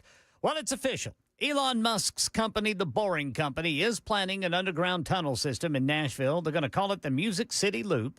This project aims to connect downtown Nashville, including the convention center, to Nashville International Airport in about 8 minutes using tunnels built under state roads. U.S. Transportation Secretary Sean Duffy came here for it. He says he and President Trump are looking for innovators on infrastructure just like this. I think we have to do a better job on the deliverables. And I think this is a great way to cut through the red tape, to partner with private sector individuals and companies and move projects really fast. The project is planned to be completely privately funded by the Boring Company with no cost to taxpayers. Construction expected to start after approval with a potential operational date for the first segment in fall of 2026. Another Republican running for Tennessee's 7th Congressional District is Republican State Rep Gino Bolso, who tells WTN's Matt Murphy Show his primary reason. I've really wanted to go to D.C. for some time and deal with this terrible problem we have with the federal deficit, the $37 trillion national debt, because it's I think, the biggest existential threat we have domestically to the future of our children and grandchildren, and there are some things that need to be done to address it. Representative Bolso makes at least 7 Republicans to enter the 7th Congressional District race, for which the primary election has been set for October 7th. And the Nashville Fire Department spokesperson Kendra Loney says firefighters and paramedics did everything possible to save lives, but 2 children died in a house fire in Hermitage early this morning. Channel 4's Joylyn Bukovac says the call went out after 4 o'clock. A mother outside told them her 2 other children were still trapped inside. The smoke and flames are moving pretty rapidly at this point. That mother was unable to go back into the home, which we don't advise, but she had gotten herself and 1 other child out of the home at that time. Firefighters then went inside the home and found the 2 children upstairs, then rushed them outside to medics. But the damage from the heat and smoke, it was already too severe. Those 2 4-year-olds passed away. Now, this was in the 2000 block of Arbor Point Way in Hermitage, and investigations underway to determine the cause of that fire. Meanwhile, in New Orleans, the search is on in and around the Big Easy after an inmate was mistakenly released from prison. The same prison where 10 inmates escaped earlier this year, and one of those inmates is still on the run. That's the latest news. Traffic and weather next. I'm Ken Weaver, WTN News.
In Pegram, still got that overturned vehicle blocking the right lane, 40 eastbound before McCrory Lane. Accident right lane block, 40 westbound at Hermitage Avenue.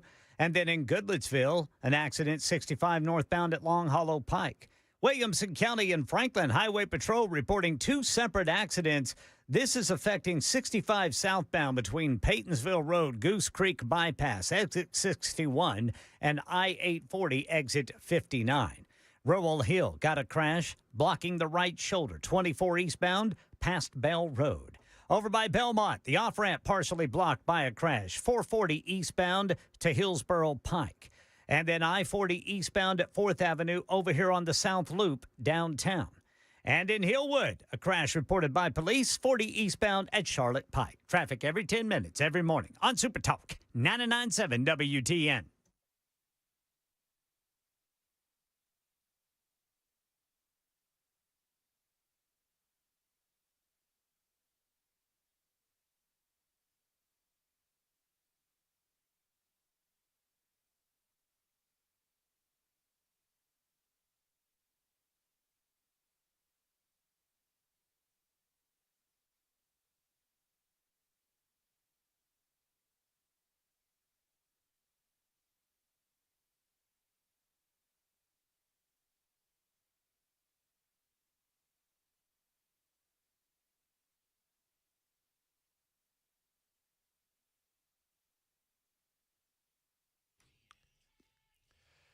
A fast-paced Matt Murphy show this Monday, July 28th. Thank you for being with us. Whatever time you're able to give, we're certainly appreciative. It's 7 minutes after 5 o'clock. Good afternoon.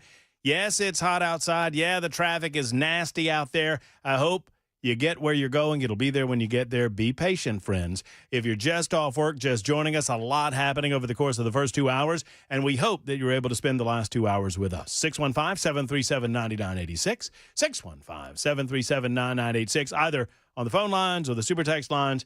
You join us and give us a couple of minutes, either via the phones or the super text or just passively listening, and we say thank you. Hey, Jackson. Yes, sir. Do you know the biggest breaking news story over the past 2 hours? The tunnel, right? That would be on the top of most of our lists. But no, I think according to our super texters, the biggest breaking news story is that they are all in on a Ken Weaver candidacy for governor of the state of Tennessee. And I just got a pretty darn good slogan. Is he back there? No, he's not back there. He had to go. Oh, no, he is back there. He's back. What's going on? Ken? Yes, sir. The biggest breaking news story is not the tunnel. It's not Gino Bolso. It's the possibility of getting to vote for Ken Weaver for governor of the state of Tennessee. Listen, I just got a slogan that I'm kind of behind.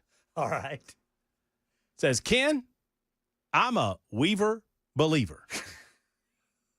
I'm a beweaver. Look. Who is you on my constituency? I could see I'm a Weaver believer on a damn bumper sticker. That is good. That is what we're talking about with this audience. Thank you, 2186. That is good. Ken officially says that you're very focused on the needs. Yeah, I mean, I appreciate, the sentiment, but I am really focused on the needs of middle Tennesseans to have accurate, timely information all the way from Bowling Green to Huntsville and Jackson to Knoxville. Wow. That sounded like a political speech, didn't it, Jackson? That sounded kind of politician-y. It did. Ken, what would your stance on real feels be? Real feels? Easy. You can make enemies. You can make enemies real quick. Like I said, there's a lot of news out there that needs to be delivered accurately and timely. And rather than get into, what the temperature is now or how scientists might, translate that, I'm just going to stick with the news, boys. I like it. Which does involve the heat index. How hot is it, Ken? Here's the great Jackson. Do you know what he just said? Because I don't, and he would be good at this. And he didn't deny a run for governor. No, he's denied nothing so far. I love it. I love every single bit about it. So we'll get to all of that. We'll get to Cameron Sexton, who's coming up in just a few moments.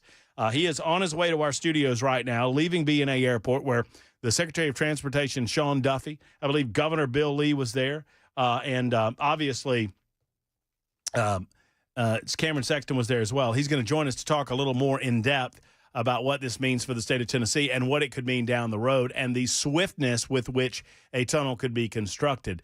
We will continue discussing that. Gino Bolso announcing that he is running for the 7th Congressional District, along with a lot of others, to include Lee Reeves, to include Jody Bear. I don't mean to go down the list because I'll invariably leave people out, and I don't want to do that. But there's a lot of people on the Republican side, and we're going to try to talk to every single one of them.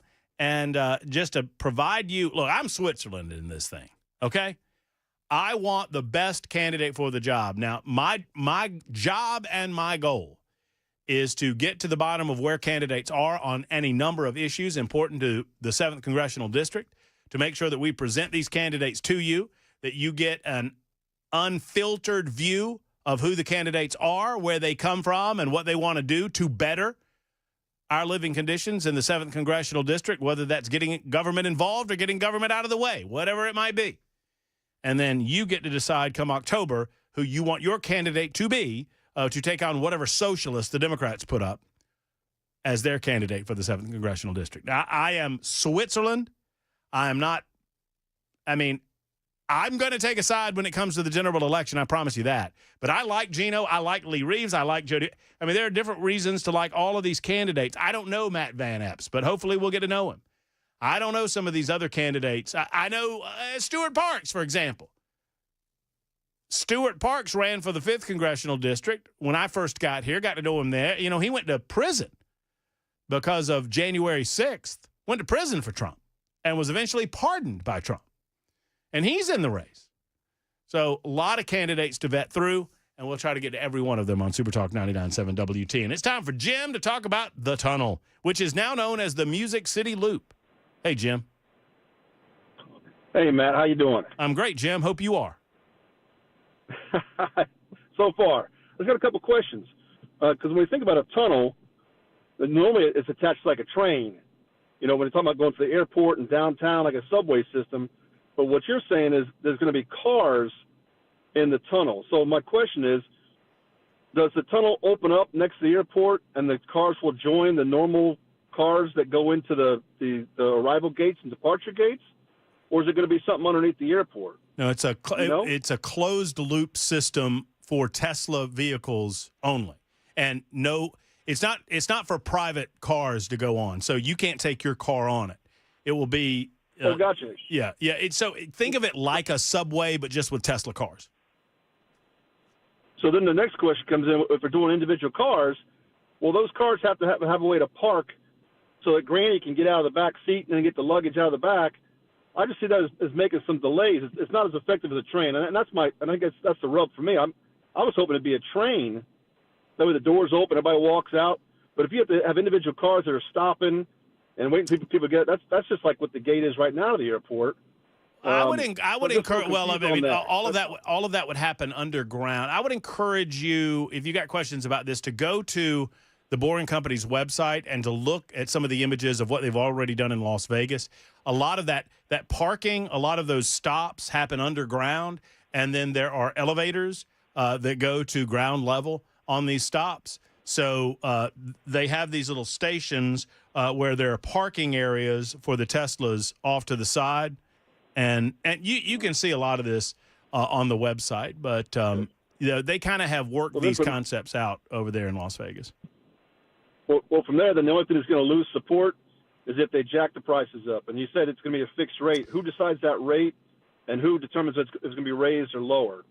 But I appreciate you taking my call, Matt. Really no problem. No problem, Jim. Thank you for the call. It is a private venture, and so the rates are going to be set by whatever entity controls the tunnel after the Boring Company completes it. One would assume that would be controlled by the Boring Company itself. And if that's the case, then they set the rates consistent with what Nashville is willing to pay. So they claim that they'll get you downtown in 8 minutes, where it takes more than 8 minutes on I-40. I can promise you that. Secondarily, I don't know what the rates will be. I don't know if they talked about the rates today. If that was a question that was asked today, that might remain to be seen.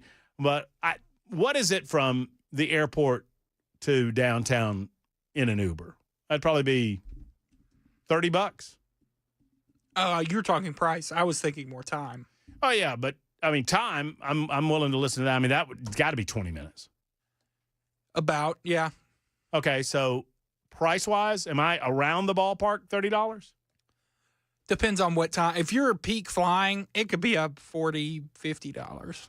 Okay, so I mean if you keep it under that. 7007, would the monopoly law kick in for the tunnel? No, I don't think so. I mean, you don't have to take the tunnel. You can take the road. You can take, Murfreesboro Pike. You can take a taxi cab. You can take a Lyft. You can take an Uber. You can bus. You can take the bus. You can take, grandma can come pick you up. So no, it would not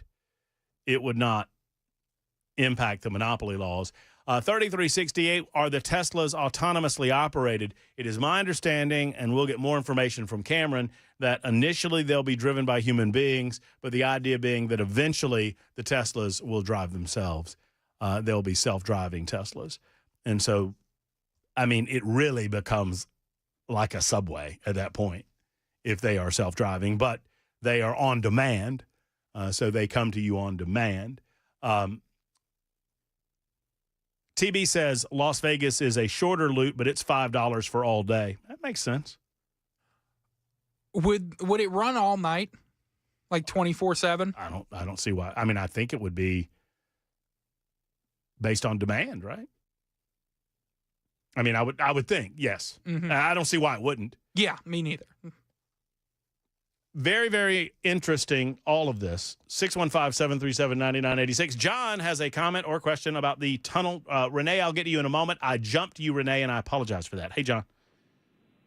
Hey, sorry, Renee. Hope you're doing well, Matt. Just wanted to give you guys some I've been on the loop a couple of times over in Vegas, and essentially it's 10 bays that 20 Teslas will go into rotating either side, and they just keep going in a continuous loop. So it is very much like a tram, but possibly a little bit more efficient, depending upon. I'm just curious how they're going to do with the luggage and such. So that would be my question. I mean, yeah, it would make sense to me. Obviously, I'm not a structural or civil engineer, so it would make more sense to me at these stopping points that if the cars are going to stay down there and go back on the one-way loop, then you would have more elevator or escalator type situations for the people to come up to wherever they're going. So that would mean that the footprint would not necessarily have to be very big at these stations. It would be like a subway footprint, really. Yeah, and that's how it is in Vegas as well. It's pretty much a queue line, and you just wait for the next available Tesla to pull in, and you hop in and go. What did you think of your experience in Las Vegas, John? I mean, honestly, it was really cool. I mean, you're underground. They light up the tunnel, so it gives you a cool little feel like you're maybe going a little bit faster than you are. But, it's, like I said, it's pretty convenient and comfortable. It's not a very big loop, maybe half mile or so. But, it definitely gets you there quicker, and especially when it's hot outside or whatnot. So that convention center is quite large. I like it. I like everything about it. Yeah. Thank you. I think it's a good idea. Thank you, John, for the call. Hey, Jackson, tell our guest to come on in here. He could come. And look, he's Speaker of the House. He can come in. He can come in anywhere he wants. Renee, we're going to get to you real quick before we welcome in the Speaker of the House, Cameron Sexton. Hello, Renee. How are you? Yes, I'm great. How are you? How is your shoulder? It is better. 5 weeks in, and I got to 162 degrees today, Renee. Oh, that's awesome. Which is good. I feel good about that. Thank you. So my question was about the airport, and can we park someplace and then they'll take us to the airport? I'm in Clarksville, and it is my understanding that a big chunk of the people that are working in Nashville live here in Clarksville. Clarksville is the fifth largest city in Tennessee, but it is the largest city that is the closest to Nashville. We're like an hour away from y'all. Mm-hmm. And 24 is a nightmare. And apparently they're supposed to be widening it, but Lord knows when that's going to happen.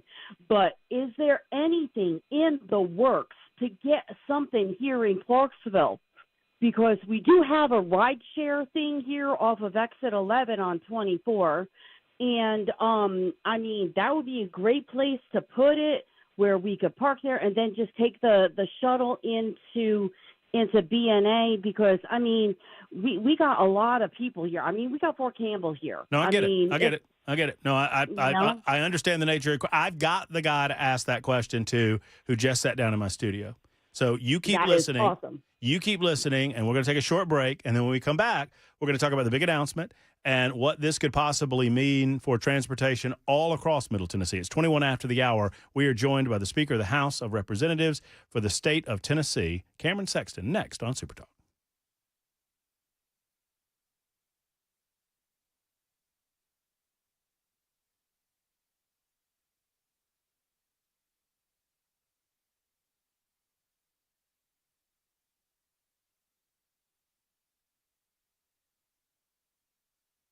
Hey, friends, it's Matt Murphy, and let's talk for a moment about men-centric healthcare. And look, guys, I get it.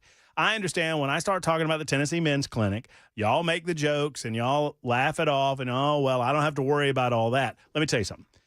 At some point in your life, half the men that are listening to me right now that I'm talking to are going to deal with some form of, let's just say, inability in the bedroom, lack of ability to have those intimate relations, and it could truly affect, in all seriousness, it can affect your relationship. But you don't have to play that game anymore, man. The Tennessee Men's Clinic is here for you. They're discreet, they're professional, they're qualified urologists, can take you in, they can talk with you about what's going on in your life. Maybe it's just energy at the gym, maybe it has presented itself in the bedroom. Whatever your situation, they can help assist in getting you back into the game, man, and that's what it's all about. Put this behind you. The biggest complaint of people that go to Tennessee Men's Clinic is that they didn't do it sooner. Let's not be those guys. Let's go ahead and handle this situation. TennesseeMen'sClinic.com, or 2 locations to serve you. One's in Midtown, the other in Cool Springs. 615-208-9090, 208-9090.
Reaction to Elon Musk's company, the Boring Company, planning an underground tunnel system in Nashville called the Music City Loop. And another Republican planning a run for Tennessee's 7th congressional district now that Mark Green is retired. These stories and more at 5:30 on Super Talk 99.7 WTN.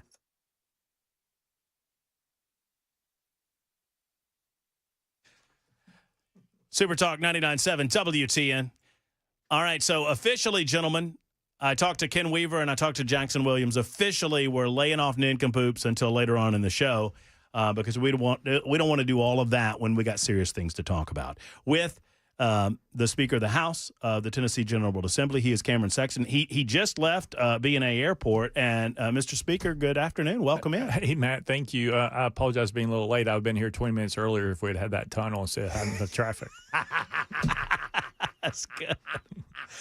My grandpa told me that if something seems too good to be true, it's probably too good to be true. But I'm trying to figure this one out. And this just seems like a win for everyone involved. Tell me if I'm overplaying this, Mr. Speaker. I mean, you've been involved, I believe, from the state's perspective in talking to the Boring Company. What are your thoughts on this? No, I mean, look, it's a wonderful thing. It's kind of like it's Elon Musk's company, which I think is the hardship for the left to swallow. But what they did in Memphis with XAI at zero cost for the locals and the state, and they're coming here with the Boring Company to do tunneling underground, something that we'd never considered in Tennessee because of all the rock. And them saying, again, it's $0 to the state, $0 to the locals, and they're going to pay it back by the way the transportation moves. So they're incurring all the cost, and they're going to charge the rate, which is what we've been told from the airport to downtown is a half of what an Uber ride would be. And I think people that we started hearing about this last week, started talking a little bit about it as much as we could. Now the announcement has been made. You were there with the Secretary of Transportation. Was the governor there? Governor was there. Governor was there. And, I mean, is this a reality? I mean, what is keeping us from now until we start digging? Nothing. I think they're going to be digging probably within the next couple of days is my understanding. Like they're going to start today. The most disappointing part was that, the mayor wasn't there and people from Metro wasn't there for the announcement. And so, unfortunately, it looks like that it's kind of politics is playing on the Metro side. And then even the individual at the press conference talked about how they appreciated the mayor's conversations and working with them.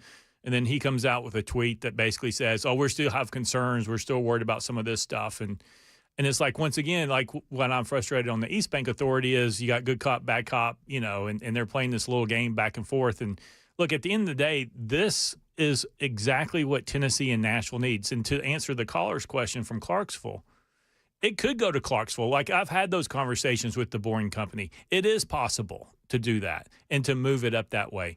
And so we're hopeful to get there in the future. It's not going to be now, but hopefully in the future, this can progress all across the state of Tennessee, help on 24, 65, going up north, east, west, and south. You start with an airport to downtown route and prove the concept and prove that it can be done.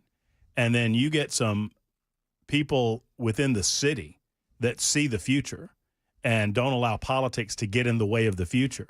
And then you talk about East Nashville. You talk about Gaylord Opryland Hotel. Then you start talking about Murphy. I mean, it's limitless what we could do in terms of fixed loop transit, which seems far more appealing to people than any bridge or any extension of the current roadways, and far more cost effective for the state. Obviously, it's cost effective. Yeah, it's zero. It's $0. Yeah. I want to ask you about the sad reality of some of the politics of this in a moment. I've got to take a quick break, but our guest is Cameron Sexton. He is the Speaker of the House. Of course, was at the announcement today. Quick timeout. We've got news coming, and then more with Cameron right after this on Super Talk.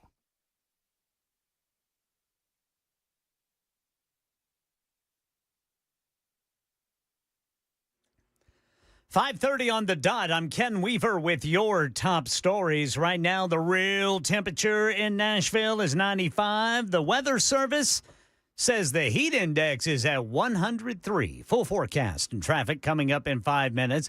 And it's official. Elon Musk's company, the Boring Company, planning an underground tunnel system in Nashville. It's going to be called the Music City Loop. It'll connect downtown Nashville to the airport in about 8 minutes using tunnels built under state roads. Governor Lee says it's going to alleviate a lot of traffic congestion. People are coming here by the millions, and now with the Music City Loop, the Boring Company is set to transform the airport to downtown travel experience. So the project said to be planned completely privately funded by the Boring Company. No cost to taxpayers. Construction expected to start after approval with a potential operational date for the first segment in fall of 2026. And another Republican planning a run for Tennessee's 7th congressional district now that Mark Green is retired. Brentwood Republican State Rep Gino Bolso telling WTN's Matt Murphy show he's wanted to get to Washington, D.C. for some time now. We needed to get done the big, beautiful bill to capture the tax cuts and to give the economy a chance to grow. But the next step for 2026, in my view, the priority should be reducing spending and getting our handle on how to get back to a balanced budget. Representative Bolso makes at least 7 Republicans announcing their run for the 7th congressional district, for which a primary election has been set October 7th. And right now in Middle Tennessee, Channel 4 says neighbors are grieving a mother's loss after 2 of her children died in a house fire in Hermitage this morning. I mean, there's just no words for that. You know, being a mom, I can't imagine what she's going through. You do everything that you can to try to protect your kids, and then things like this happen, and we just have no control. And so, yeah, I'm really sad for her. 2 4-year-old children were found dead on the second floor of the home, which firefighters say was fully involved when they arrived in the 2000 block of Arbor Point Way around 4:40 this morning. That's the latest news. Traffic and weather next. I'm Ken Weaver, WTN News.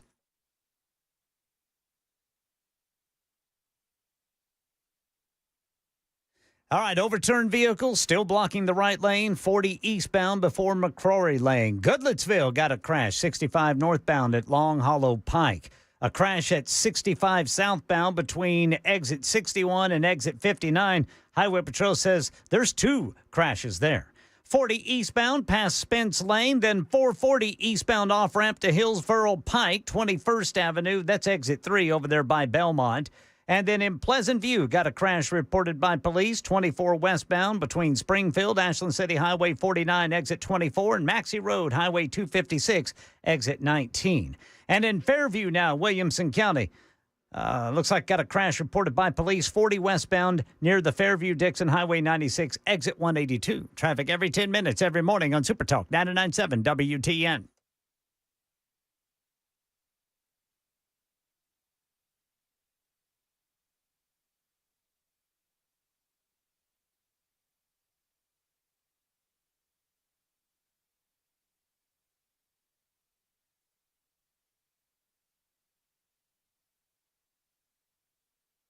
Don't act.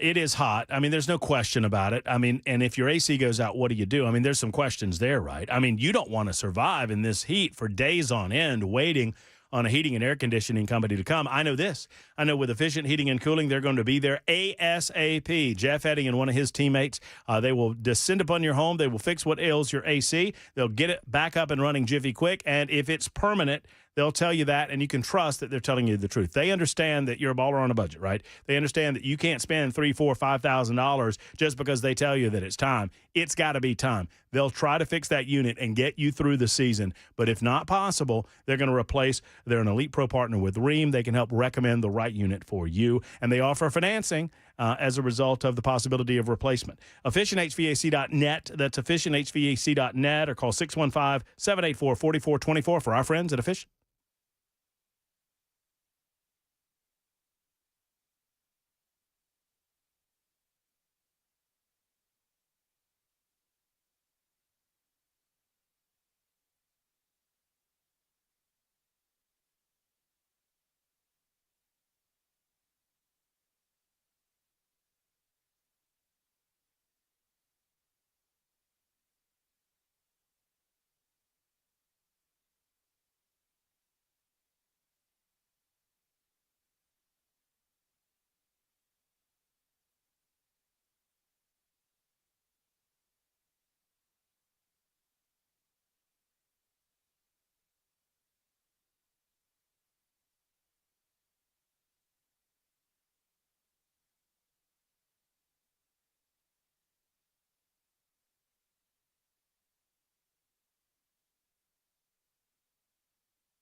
Super Talk 99.7 WTN. A few more moments with our good friend Cameron Sexton. He's Speaker of the House, talking about this incredible announcement. You've been around for a lot longer than I have. I've been here since 21. We were excited when the stadium announcement happened. We're excited when any economic development activity occurs in the state of Tennessee. Where does this has got to be pretty high up there, at least in recent memory for you in terms. I mean, Oracle is a good example of an incredible forward-thinking business putting roots down in Middle Tennessee. This has got to be up there for you. It is. I mean, I'm at a point where I can experience some of this stuff with the listeners and be on the front lines and have the meetings and just be flabbergasted by the technology and the vision that certain people have, entrepreneurs, on how to overcome obstacles like rock in Tennessee, which we never – you go look at the skyscrapers being built in Nashville and all you see is rock and they're blasting. So to be able to do something that we never thought we could is fascinating. What I will say is, look, we've had some great governors, Governor Haslam, Governor Lee, over the years that have set the state on the right direction. Nashville's had some great mayors in Purcell and Dean and Bredesen who put politics aside and said, this is what's best for Nashville. That's how we got the Titans. That's how we got other things, because they didn't ask those people, are you Republican or you Democrat? They asked, we want you here. You're wanting to come here. Let's see if we can make it work. And that's what you do as an elected official. You try to make the community better than what it was when you came in the office. The most disappointing part about Metro government in my last several years is it seems like they're more worried about the politics in their left flank than doing what's best for the citizens of Tennessee and Middle Tennessee. It feels to me if Freddie, and I'll just name him Mayor O'Connell, if he was listening to the right people, he would recognize how well a project like this as a partnership would complement whatever I think about his transit plan. Would this not be a perfect complement to what he claims he's trying to do? Exactly right. I mean, they passed a transit plan to help ease congestion, and this is a great aspect because there's a lot of tourists who come into Nashville, a lot of people who use the airports from outside, which we hope to build out like the Clarksville lady was asking. There's a huge opportunity for us here in Middle Tennessee and Tennessee, but you're not limited to just Middle. Over time, you could connect this all across our state. Imagine what that would look like underground, right? So you're only limited – your vision is only limited by what you're willing to limit yourself to thinking what you can do. And you don't want to ever do that. And I think Metro is limiting themselves because they're afraid of their left. And then their left doesn't like it because Elon Musk, which then brings into question about Oracle. Are they really going to follow through on what Oracle is here to do? Or are they going to try to backpedal on that a little bit, which would be problematic? Because you don't want to send the message to businesses that you renege on the deals. At the East Bank Authority, they're reneging on deals. They're changing it every time on all these businesses. Well, that's what we said last month, but this month, this is where we're at. You cannot do that. That's not how you run a business. That's not how you run a government. That's not how you're an elected official. And so at the end, the best thing to do is what happened here is the B&A authority has authority. It's called an authority. They have the authority. They didn't need Metro Council's approval. They didn't need the mayor's approval. Thankfully. Correct. And look what's happening. The airport is magnificent under Doug's ability to lead that organization. The East Bank Authority, they wanted to set it up under control, which I get back to this question. So if you have all these things going for you in the city and you have all these tourists coming in, why were you not there when you passed the transit plan and it's costing you nothing other than just politics? I want to read to you what apparently the mayor has said about this. And I don't know if you've seen this yet. This has gone out on a couple of I'll give credit. I think it's Chris Davis from News Channel 5 said that Nashville Mayor Freddie O'Connell was not quoted in the press conference. He was thanked in the press conference, and I mean, you were there. You heard the folks thanking the Metro government. But Mayor O'Connell said, quote, "We are aware of the state's conversations with the Boring Company, and we have a number of operational questions to understand the potential impacts on Metro and Nashvillians."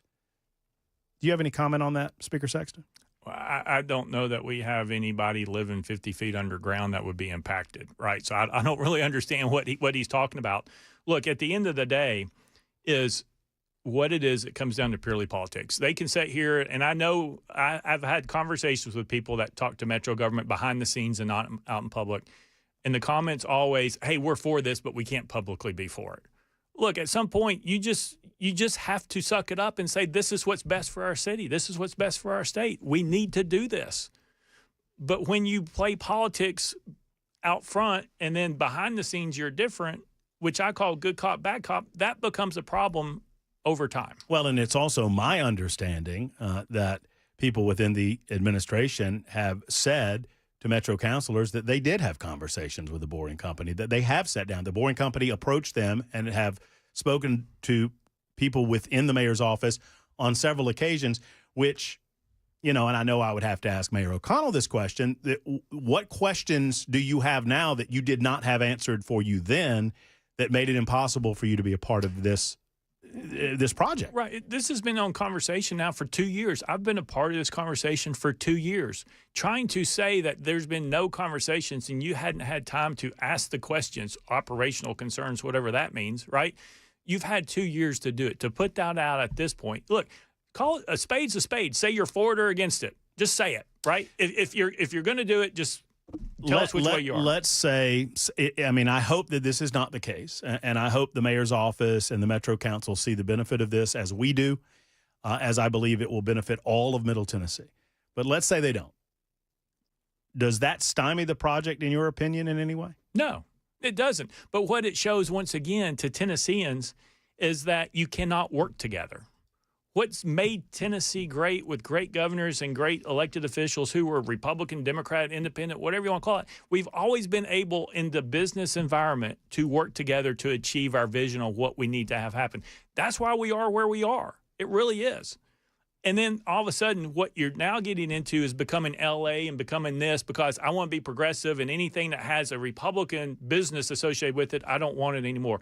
That's just wrong. I mean, that is purely wrong. You can argue politics on other policy, but when you're trying to do this to help Tennesseans to ease congestion and traffic and easiness, and it costs you nothing, where are you? It reminds me to a certain degree what happened with the possibility of the RNC coming here. Mm-hmm. And that was a one-time incredible opportunity to showcase the city of Nashville. I mean, the money that would come in just from tourism alone was astronomical, but that was a one-off. That was just a one moment in time situation that sadly the Metro Council didn't take advantage of because of politics.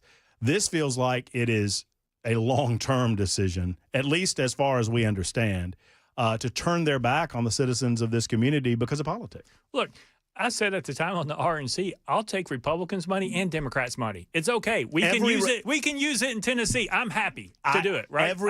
Every Republican that I talked to at that time, and I was new, and I didn't mean to cut you off, Mr. Speaker, but every Republican I talked to said, if the DNC wants to come here, come on. Come on. Let's go. Let's fill up the hotels. Let's do all this. It's great. Look, at this point, whenever the NFL, we build a new Titan Stadium, and they're bringing the Super Bowl here, is Nashville going to say, well, that's a Republican owner, so therefore I don't want that team playing in Nashville because the owner's Republican? Like, come on. Just get over it. What's best for Tennessee a lot of times is bipartisan. Let's talk about the positives of this. So you said very quickly, I said, when does this start? And you were like, it's going to start like now. So we're going to see action on this. I mean, the boring company's ready to go. They're ready to go. They're looking to hire. My understanding, the drilling is going to start very soon. They're looking to hire 50 people, I think, in the next 2 to 3 days to get going. And it's going to be very quick and be very efficient. And when do you expect that Cameron Sexton and Matt Murphy will get a chance to slide into a Tesla, autonomous or otherwise? Underground. I mean, we're talking a couple of years, right? Yeah, I mean, you may get a little quicker depending on if they just want people to go down and see what it's like and do so. There may be an opportunity, but they predict by 2027 is when they would have it operational. Is the conceptualization, as you understand it, as you've sat through these meetings, it is like a subway for automobiles, electric automobiles. In other words, they will have stop points where passengers can get off, and then they would take like escalators or elevators up to ground level? Yeah, it's like a taxi cab, subway underground, right? But Tesla would own it because they're incurring all the costs, and so that's how they recoup their cost. But the interesting thing is, I remember growing up watching the movie The Journey to the Center of the Earth, and when they talked to me, I had this vision of this huge thing that's drilling down into the middle of the earth, right? And the interesting thing is, over the last couple of years, what they have is a mechanism that will drill into the rock, and at the same time as they're drilling, the backside of the equipment builds the tunnel. It's instantaneous. I mean, that's what the boring thing is. It's instantaneous, and you only going to have 3 or 4 people that have to operate that piece of machinery. So if any other company that you try to do this, there's hundreds of people underground trying to figure this out. They got a machine that does it all at the same time. So as you're drilling, you're putting in a tunnel. It's insane. I mean, the fact that we are here in 2025 and that Nashville's on the forefront of it, thanks to state leadership. Sadly, not local leadership, but state leadership concerned about Middle Tennessee, growth of tourism in Middle Tennessee. I mean, is there a downside to this, Mr. Speaker? No, there's only an upside to this. This is an upside. And when you look at the long-range vision of what we can connect across the state, and all of a sudden if you say, hey, if you live in Clarksville, you can hop on this and get to the airport, or Cookville or Crossville or Chattanooga, you can now also commute. So I talked to him about, can we make this from Murfreesboro to downtown for all these commuters? Is that possible? Yes, it's possible. I think there's people listening in the other room that would say Murfreesboro to downtown should be the next. Yeah, I don't disagree, right? I don't disagree. Right. But the thing is, if you're sitting in traffic, right now, the future is there for this to help you in that situation. And what they said is, it's a difference of someone, once you get it to those areas, it's a difference of you getting home for dinner and not getting home for dinner. Right? And that's the importance part of it. And just to reiterate, for those just joining the party, this is going to cost us how much again? $0. $0. It's all private investment. And I'm certain the Boring Company has given you kind of an indication. I mean, did they give you an indication of what their anticipated price point would be? I mean, there's been numbers thrown out. I think their investment is probably north of $50 million to own up, whatever that may be. There's some challenges still to do it, but they've become more efficient. And so they've upgraded their machines. They've learned from in LA. They've learned in Las Vegas. The fascinating part, Matt, is the other fascinating part. Nevada and California is not a bastion for Republicanism.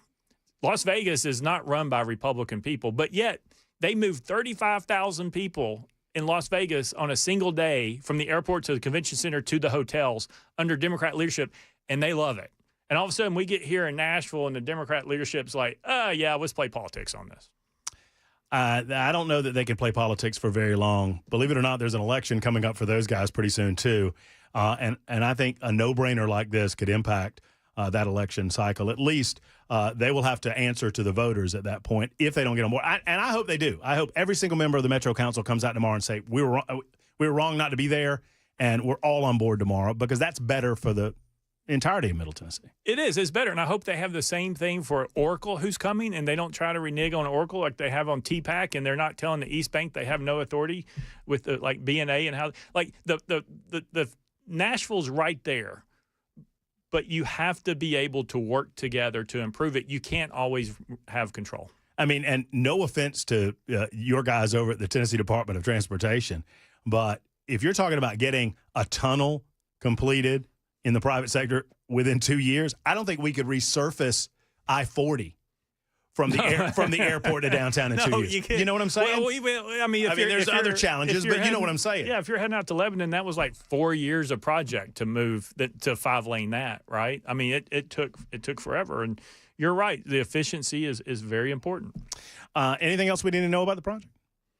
No, I mean, look, it's going on. It's going to be great, and we're looking forward to it. And I think all Tennesseans will see it at the end as a worthwhile project, and it should be done. I'm very excited that this is coming to my adopted home state, our state, because we are on the leading edge of what I think is the future of transportation across the United States of America. We are, and look, I mean, I've talked to the governor today a little bit. I've talked to him. I'm going to talk to him here in a couple of days. There's some other things that we can do that will put us where we're competing not with states in America, but Tennessee can compete with China and Japan if we do a couple things. And that's the exciting part, is when you travel the state and you listen to people and you actually listen to business owners and entrepreneurs and people who are doing this every day, they tell you what needs to happen, and that will put us on a field that will make this look small.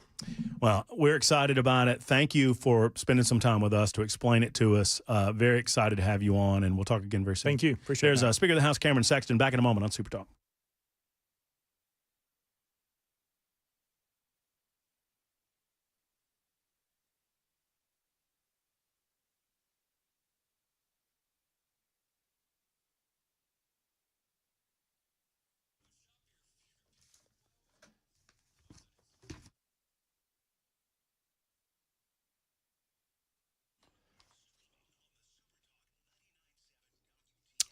You know, today, most of the guns at Glock store come optic ready right out of the box. Glock calls it MOS for Modular Optic System, which is fancy. What if you bought your Glock before the optics were the big thing, though, and you've had it for a while? Does that mean you're left out or you need to buy new? Absolutely not. Lenny McGill always has your back when it comes to things involving Glocks. Out of their 16 CNC machines, 3 of them are dedicated to cutting Glock slides. Those machines are right there in-house. They're the manufacturing division of the Glock store that I tell you about to precisely fit red or green dot optics of your choice. In less than 10 days, they can do this. For an older Glock, they can retrofit to get that modular optic system on your Glock. And they do it for a price point that's unbelievable. And because you can go to the store and drop it off, it's sometimes a lot less. Unlike optic-ready Glocks, which rely on adapter plates to fit a variety of optics, yours will sit lower. It's more secure and more accurate. And I know I'm talking nerdy, but you gun aficionados and Glock aficionados, you know exactly what I'm talking about. They've cut over 20,000 of these slides, and it's time to get yours done as well. Go to the Glock store. They truly are a gem in our community. Minutes away from the airport, worth the drive from anywhere on Elm Hill Pike, right off Airlane Drive. It's the Glock store.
Hello, friends. Matt Murphy for the Wellness Institute of Nashville. Folks, if you're hurting anywhere where you're hurting, I encourage you to go to the Wellness Institute of Nashville. Now, here's the deal. I made the switch to Dr. Mitch and Dr. Ashley and the rest of the crew at the Wellness Institute of Nashville. And here's what they know. They know that surgery should be the last option. That doesn't mean that surgery isn't an option. I experienced that with my shoulder. I worked through my options through spinal decompression and other things that they could do, E-stim and the like for my shoulder. But then eventually I realized that surgery was the only option. But here's the wonderful thing. When it comes to your back, your neck, your knee, your hip, your elbows, whatever hurts, you have options available for you that can eliminate the pills, eliminate the need for spinal injections, and eliminate the need or the consideration for surgery. That's what it's all about. They want to get you in. And so they have the Big Daddy Trump special, $12. $12 for a comprehensive examination, x-rays, and a diagnosis, plus a first treatment for you. 615-246-5009, 246-5009, or painisbad.com. Again, painisbad.com.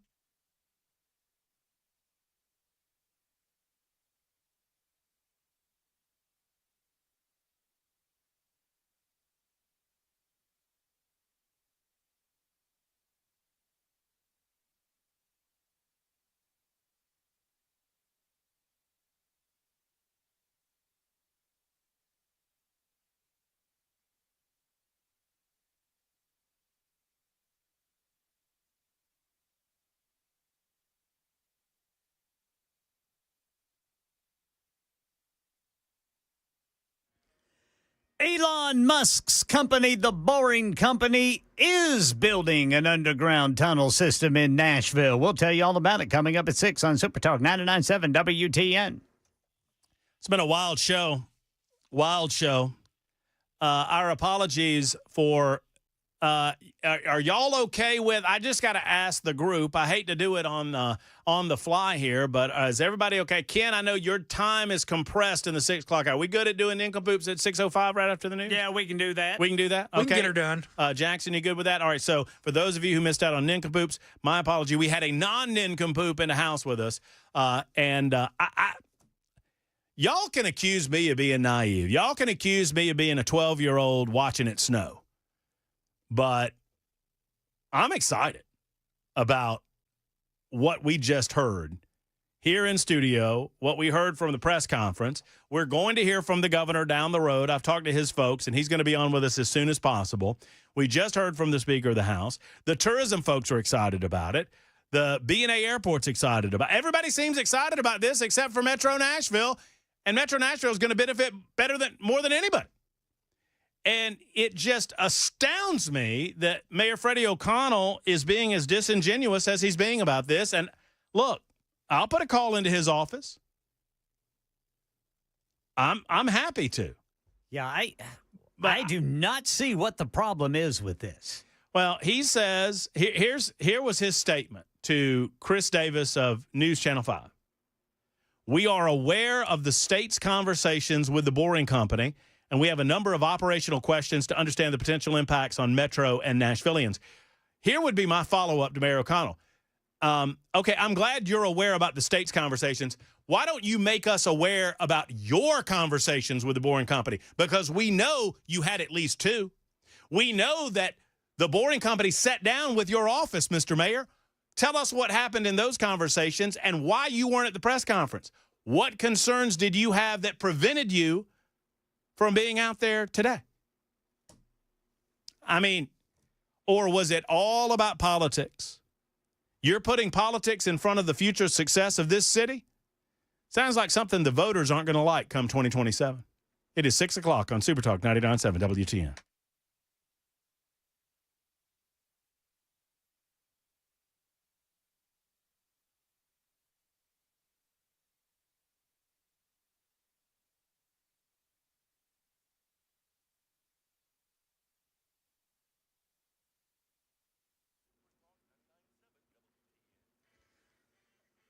Six o'clock on the dot. I'm Ken Weaver with your top stories. Full forecast and traffic coming up in 5 minutes. And it's official.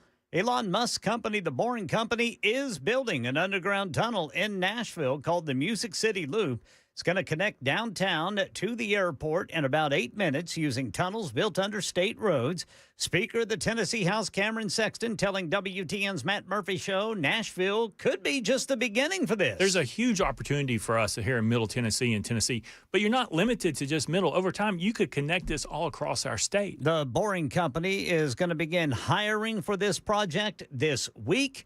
It is to be completely privately funded by the Boring Company, no cost to taxpayers, could be operational by the fall of 2026.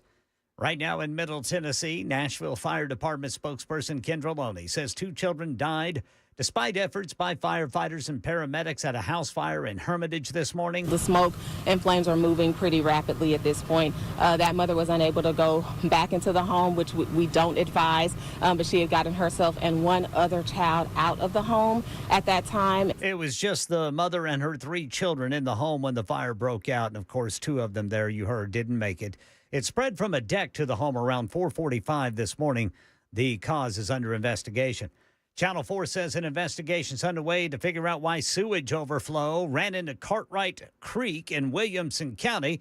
Jackie Ogles telling Channel 4 it's where her grandchildren liked to play. That might not sound a lot to the sewage treatment facility, but these are kids who grow up here. This is where they make their memories.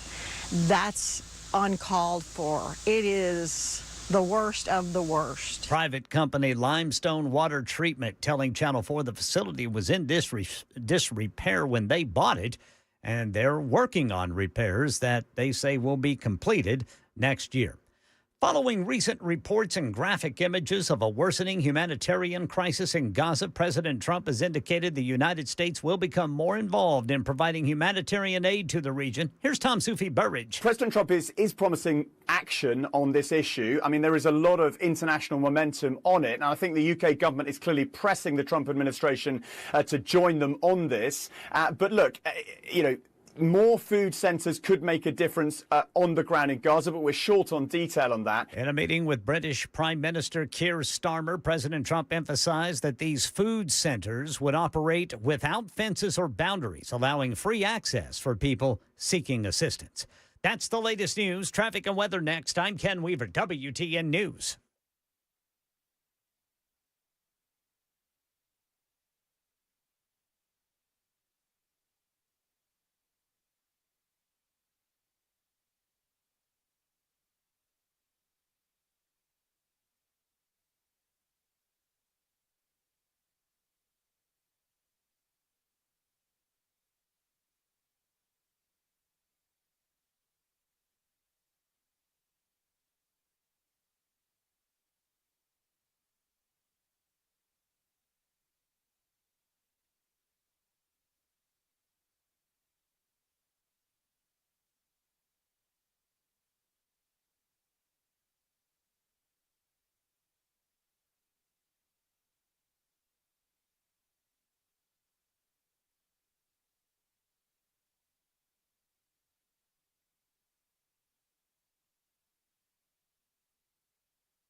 All right, got an incident cleared I-40 eastbound before McCrory Lane. That is definitely good news there. Then in Franklin, Highway Patrol clearing one accident, still working another 65 southbound between exit 61 and 59.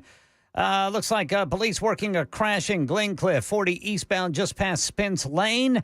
And then a crash, the off-ramp partially blocked, 440 eastbound to Hillsborough Pike. In Pleasant View, we've got a crash reported 24 westbound between exits 24 and exit 19. And in Rutherford County, got a tire in the right lane, 24 eastbound before Epps Mill Road. That'll be exit 89. Traffic every 10 minutes, every morning on Super Talk 99.7 WTN.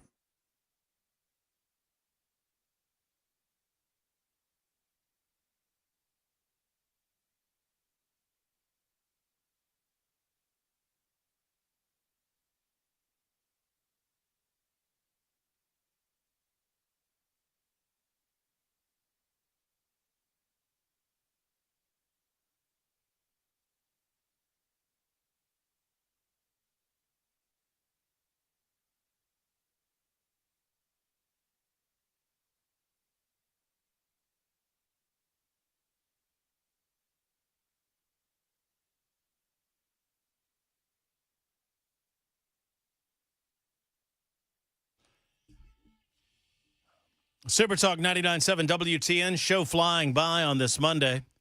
Thank you for being with us, whatever time you're able to give. We're certainly appreciative of it. It's 7 minutes after 6 o'clock. We're here till 7 o'clock. We'll hand off to Mark Levin at that time. Ken Weaver's back in the newsroom, News Closet B, we call it. Jackson Williams behind the glass, making sure that everything that comes out of our speakers sounds as good as possible. My name is Matt Murphy. I'm your humble host and correspondent. Thank you for being with us on this July 28th. A lot of news going down in the state of Tennessee. I've not gotten to a lot of big stuff happening around the United States. Obviously, we're talking about Trump and the EU deal. Most of you know the parameters of that deal. It is a groundbreaking new deal made between Trump and the EU while he was over in Scotland. That is very, very beneficial for the United States of America. Donald Trump has upped his deadline on Russia, saying, look, if you can't get your mind right in the next 10 or 12 days, we're going to go ahead with sanctions like you will not believe, and some other matters, because he does not believe that Vladimir Putin has been an honest actor in negotiations trying to end the war between Russia and Ukraine. Speaking of wars, Donald Trump has also been up front and in front of the issues involving the Gaza Strip and some of the humanitarian issues that are going on there.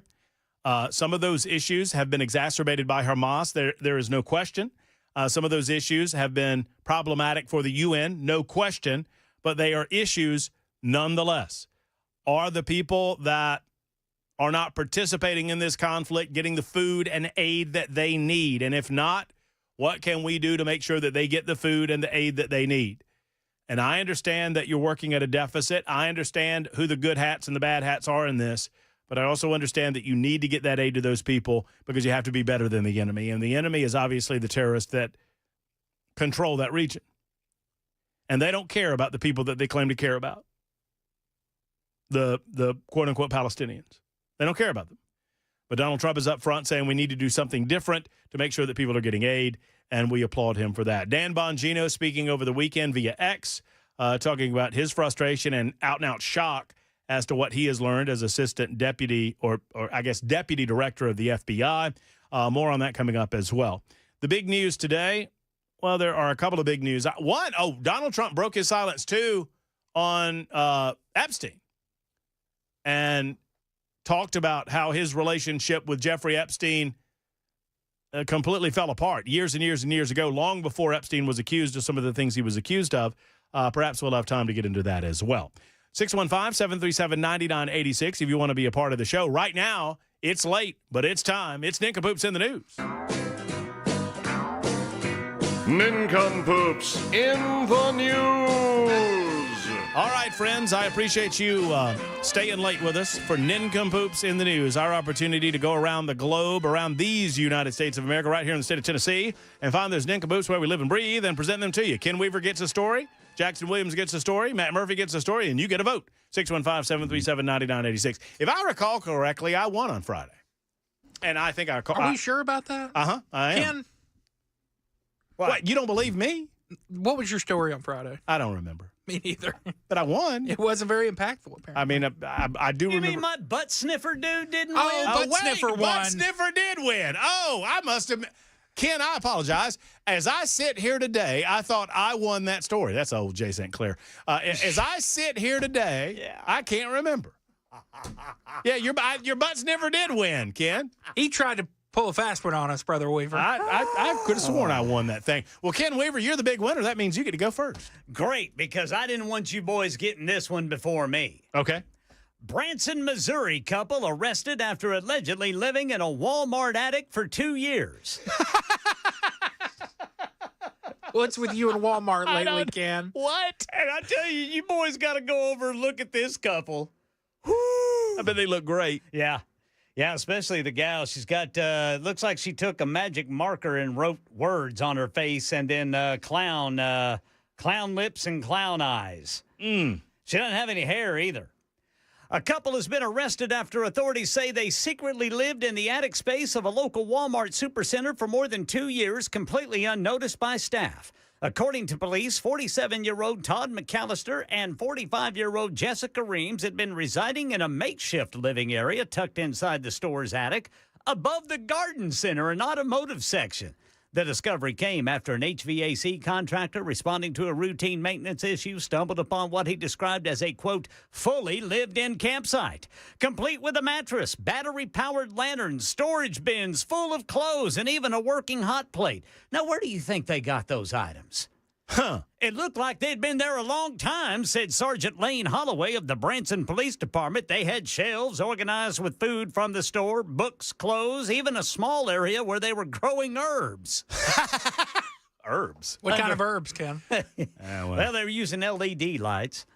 Well, the couple allegedly accessed the attic through an old maintenance hatch in the stockroom that had long been sealed off from regular use. Investigators believe they would sneak down late at night and take food. I guess so. At least they took hygiene products, too. Supplies blending in with the late... They blended in with the late shift employees. Hey, what's up? Hey. What's going on? Tough day at work, isn't it? Oh, my gosh. What are you doing with that underarm deodorant? Another Nothing? day, another dollar. Ain't that right? I think somebody needs you over in the men's department. Oh, yeah, I need to get back over there. They were careful, Sergeant Holloway added. They didn't take much at once. We believe they used fake employee vests and timed their movements around security camera blind spots. Wait, who are you again? I work with Joe. Get this. Who's Joe? Joe works over in auto repair. You know, fellow with a wife looks like a clown. Oh, yeah. The couple reportedly kept a journal documenting their experience with entries referencing store noise patterns, restocking schedules, and strategies for avoiding detection. One entry read, Day 614. We made it through Black Friday again. The noise. Did they never go outside? I don't know, man. But apparently they got in through an area of the store that had been, like, locked off, blocked off. Nobody used it ever again. I don't. Except this pair. Mario wants to know if they clocked in. That'd be pretty good. They should have applied for a job. Clocked in, had a locker. Got paid, too. Yeah, got paid. And just, well, see you guys tomorrow. I'll put it over there on my Super Talk 99.7 WTN's Ken Weaver Facebook page so everybody can get a look at this cup. I love it. I don't even know why we should go, Jackson. But I mean, I've got a good one. Well, I'll tell you what. We're going to sandwich my poor one right in the middle of your good one and Ken's good one. A man recently revealed how the tires he purchased off. Mine's just a real personal warning to all of you to watch out for Facebook Marketplace. A man recently revealed how the tires he purchased off Facebook Marketplace quickly turned into a trip to the discount tire to buy new ones. In his TikTok video, Wyatt shares how he bought tires from Facebook Marketplace and was promised that those tires had 70% wear on them. Don't be a dumb bleep like I was and buy used tires off Facebook Marketplace, he said. Wyatt said the Marketplace seller told him there was about 70% tread life left on the tires. He trusted the seller's word. And after he met with the seller and after a brief inspection, he went through with the purchase. I looked at the tires and they look good to me. They don't really look too bad or nothing, said Wyatt. They don't look too bad or nothing. They don't look too bad or nothing. After purchasing the tires, Wyatt said he took them to Discount Tire to have them mounted on his vehicle, only to find out that they could not be balanced. He said the mechanics at the Discount Tire informed him that there were bulges on the tops of the tires and they were completely out of balance and unable to balance them. In other words, the tires were useless. After wasting $500 on these, I had to buy new tires anyways. Don't buy used bleep off Facebook Marketplace, he concluded. He added in the caption, please be careful. It's way too easy to get swiped. Be smart with your money or end up like I am with 4 unstable tires. I'm just a nincompoop. Ooh. I actually added that last sentence just for impact. I felt like I needed a little something there. Wouldn't it be good if he called himself a nincompoop? I feel like it would have competed with Ken's story if that were the case. But no, he's just a nincompoop. It's named by me because the dumb A bought used tires off Facebook Marketplace, and he got swindled out of $500. There you go. Not your best. Not your worst. Whatever, Jackson. Why don't you proceed to lose to Weaver? Go. Botox treatment in backyard shed left woman with permanent frown, Florida police say. A woman experiencing facial paralysis after getting Botox discovered her doctor, in air quotes, was practicing medicine without a license, according to investigators in Florida. Among the red flags, the treatments occurred in a backyard shed decked out to look like a med spa. The Port St. Lucia Police Department said in a Wednesday, July 9th news release, the victim told police she experienced facial paralysis after visiting the shed in May to get Botox injections from 50-year-old Rosa Mensah. After Mensah was confronted about the victim's injuries, she refunded the $325 that the victim paid. After the paralysis persisted, however, Mena had the victim return to inject her again, but this time with vitamins to reverse the effects. What was her name again? Rosa Mena. Why am I picturing the maid on Family Guy? Oh, no. Oh, it gets better. No. Still Lemon pledge. experiencing paralysis. The victim requested to see Mena's medical license and supporting certificates, which she never produced. Instead, she provided a censored/altered certificate of a phlebotomy. Drawing blood for tests. The victim told detectives she contacted the issuing agency where she learned it had expired in February of 2024. When confronted, Mena dismissed the patient's concerns and reported she had previously been a doctor in the Dominican Republic. A multi-agency investigation resulted in a warrant to search the property, leading to an overwhelming amount of evidence to support the victim's allegations, including Botox, fat sculpting machines, laser hair removal equipment, and liposuction equipment. Mena was arrested and charged with 3 counts of aggravated battery causing bodily harm, 3 counts of health safety practicing medicine without an active license, fraud, swindle of obtained property of $300 or more, fraud, swindle, and obtained property under $20,000, use of two-way communication device to facilitate a felony. She had walkie-talkies. License, please. I mean, I'm just imagining an old girl with her friends. You don't think it looks good? Yeah. You don't think it looks okay? So, does this lady still have a frown? I did not provide an update. That poor woman. Yeah, I don't think that's Also, she's probably the nincompoop here. Why are you getting Botox in somebody's shed in their backyard? Well, that's what I'm saying. Why even look for the woman's license? I mean, you're in a shed. You're in a shed. You know exactly what you're getting out of that shed. This is some back alley Botox. You're getting discount back alley BS Botox is what you're getting. There was probably a crayon sign on the door that spelled doctor's office, DOKTERS. Probably misspelled office, too. Left the E off. OFECE. Office. No. Lemon pledge. Oh, my God. That's probably what the Botox actually was. Lemon pledge. Well, there you go. I mean, you got at least 2 out of 3. Somebody's saying your Walmart story is not true, Kim, but I believe it is. I believe in that story. There's a whole bunch of people reporting on it. That's right. I believe in Ken Weaver. I believe in Jackson Williams. I don't believe so much in my story, but you know what? Sympathy votes count, too. There you go. Vote early, vote often, 615-737-9986. That's how we play Nincompoops in the News. More tunnel talk in a moment on Super Talk.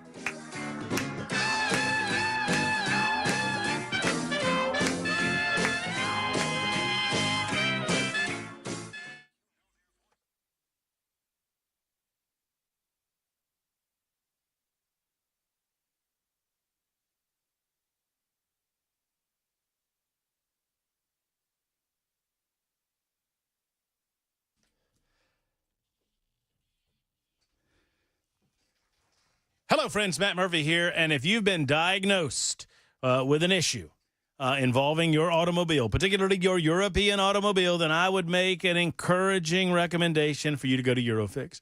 Aaron Stokes at Eurofix gets it. He understands that, you can handle a diagnosis, sure, but if you don't have a second opinion, you could be making a very expensive mistake. I encourage you to go to Eurofix first.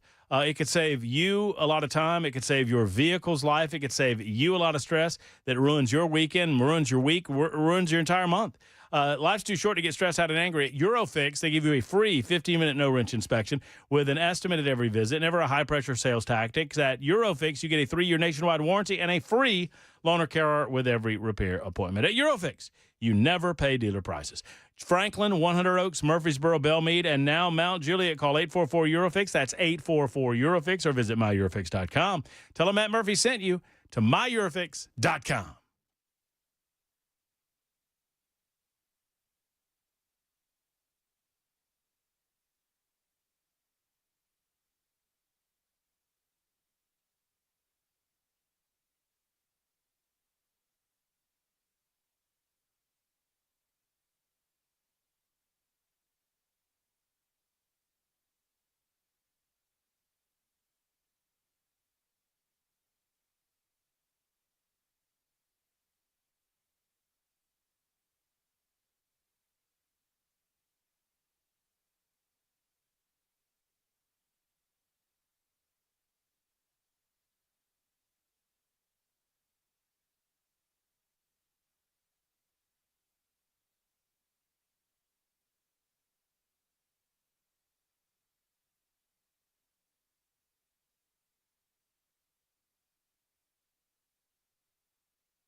Elon Musk's company, The Boring Company, is building an underground tunnel system in Nashville. This story and more coming up at 6:30 on Super Talk 99.7 WTN.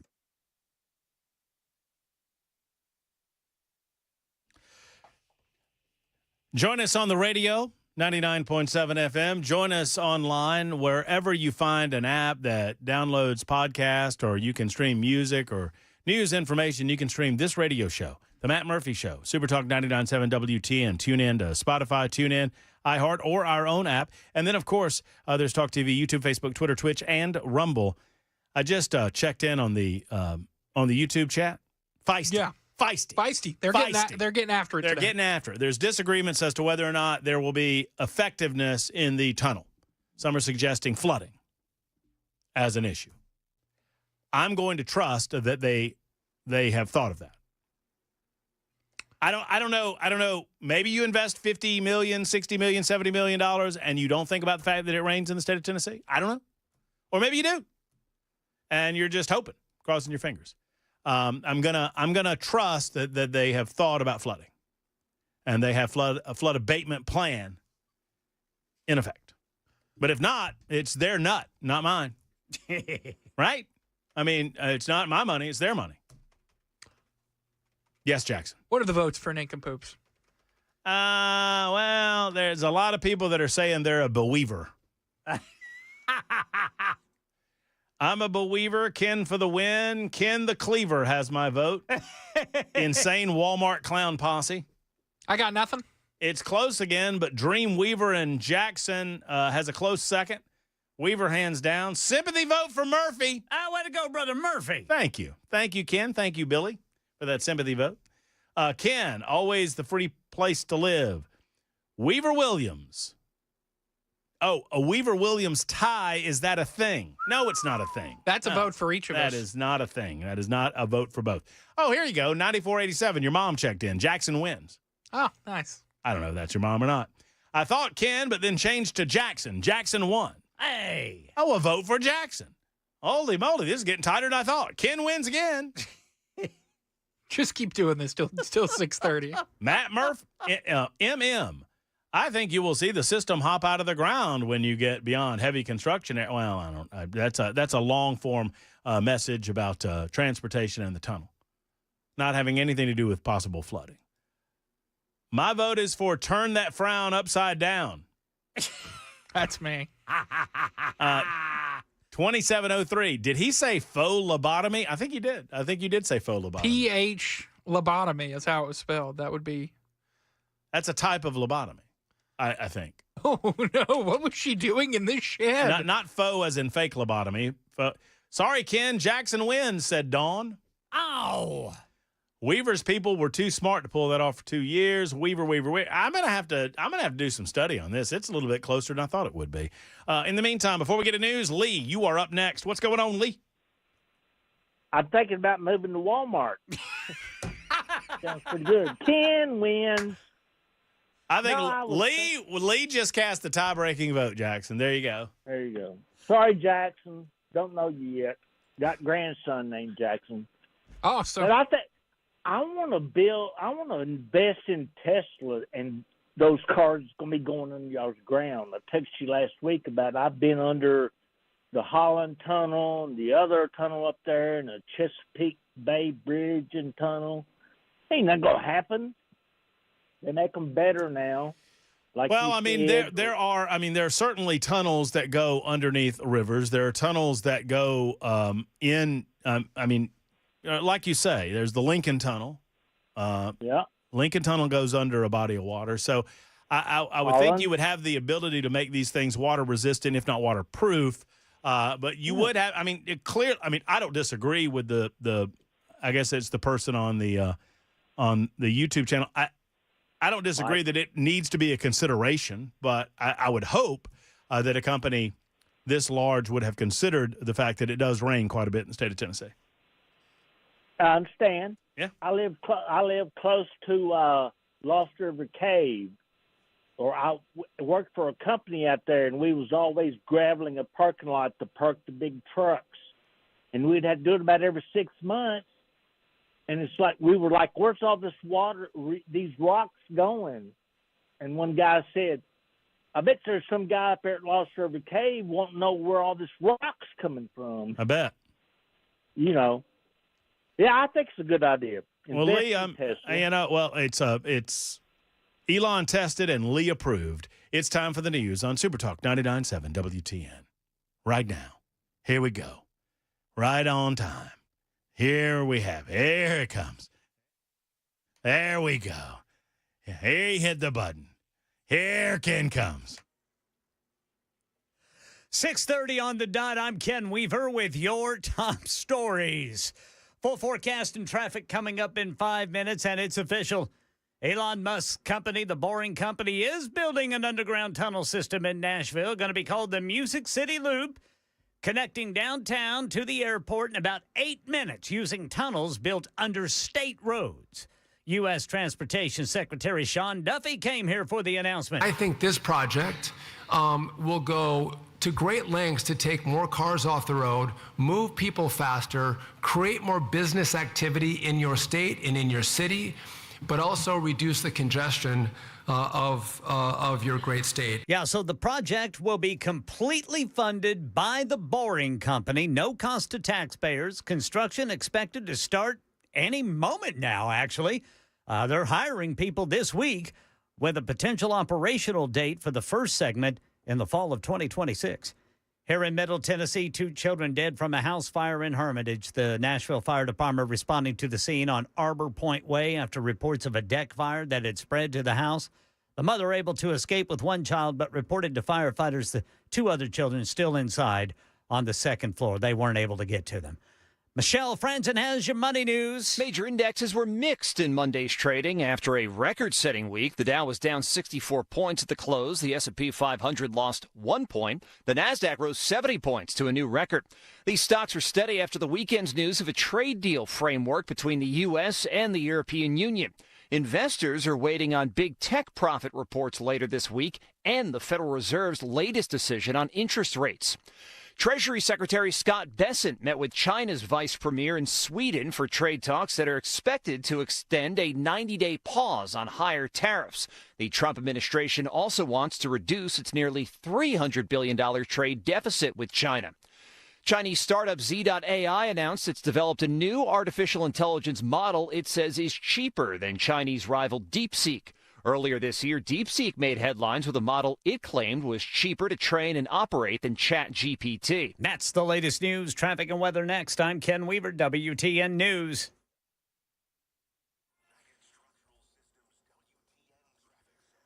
In Franklin, TDOT says there's a crash 65 southbound right before I-840, and it looks like they have cleared that crash in Pegram.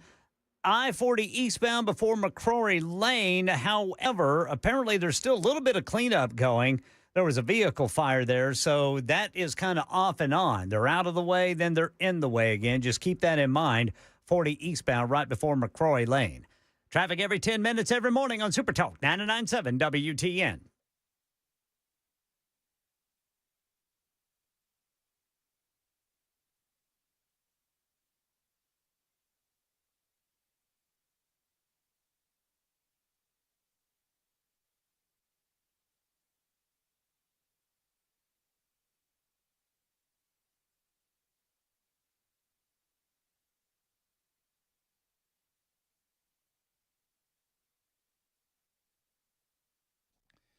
USS stands for United Structural Systems, and for all of your foundation and waterproofing needs, I would encourage you to contact USS. They've been around since 1994. They've been helping keep homes stable and dry since that time. They have almost 30,000 satisfied residential customers. Think about that. That's a lot of folks that have been satisfied with the job done by USS, no matter if it's a huge job or just some repairs that you need to make sure it doesn't get worse.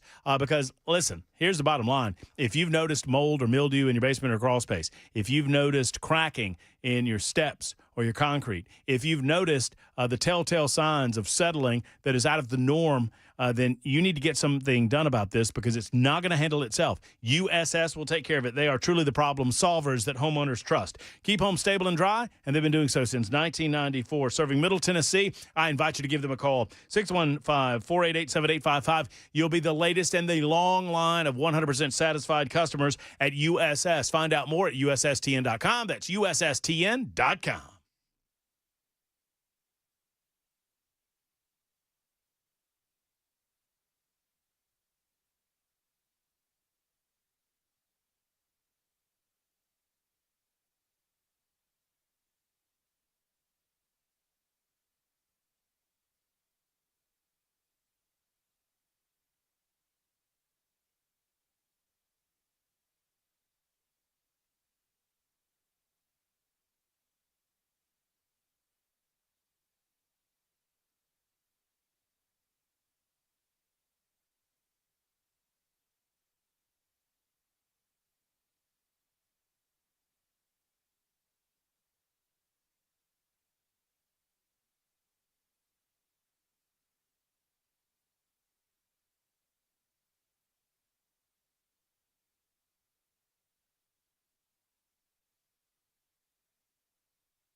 Hey, there is a report happening right now.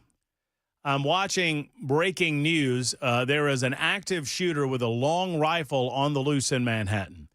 This is breaking news coming from #NeverCNN, amongst other sources. There is an active shooter presence in Manhattan as we speak, and it is believed that this individual has a long rifle. This comes on the heels of a number of other incidents. There was one involving Reno, Nevada, a shooting incident happening out there. One over the weekend, a Walmart shooting, or Walmart stabbing, I should say, where 11 people were stabbed. That was stopped by a good guy with a gun. I don't have a lot of details on it, except that we just have that breaking news. Let me see if I can find, y'all just give me 1 second. I'll go to a couple of sources here. At least, okay, wow. Mayor Eric Adams is on the scene. It has been confirmed that a suspect carrying a long gun and wearing a bulletproof vest. Yeah, we might have to suspend your Happy Gilmore review based on this because we're getting information that at least 6 people have been shot in New York City. At least one, an officer on a paid detail. This according to online sources. Yeah, this looks pretty bad. So just breaking news coming out of New York City.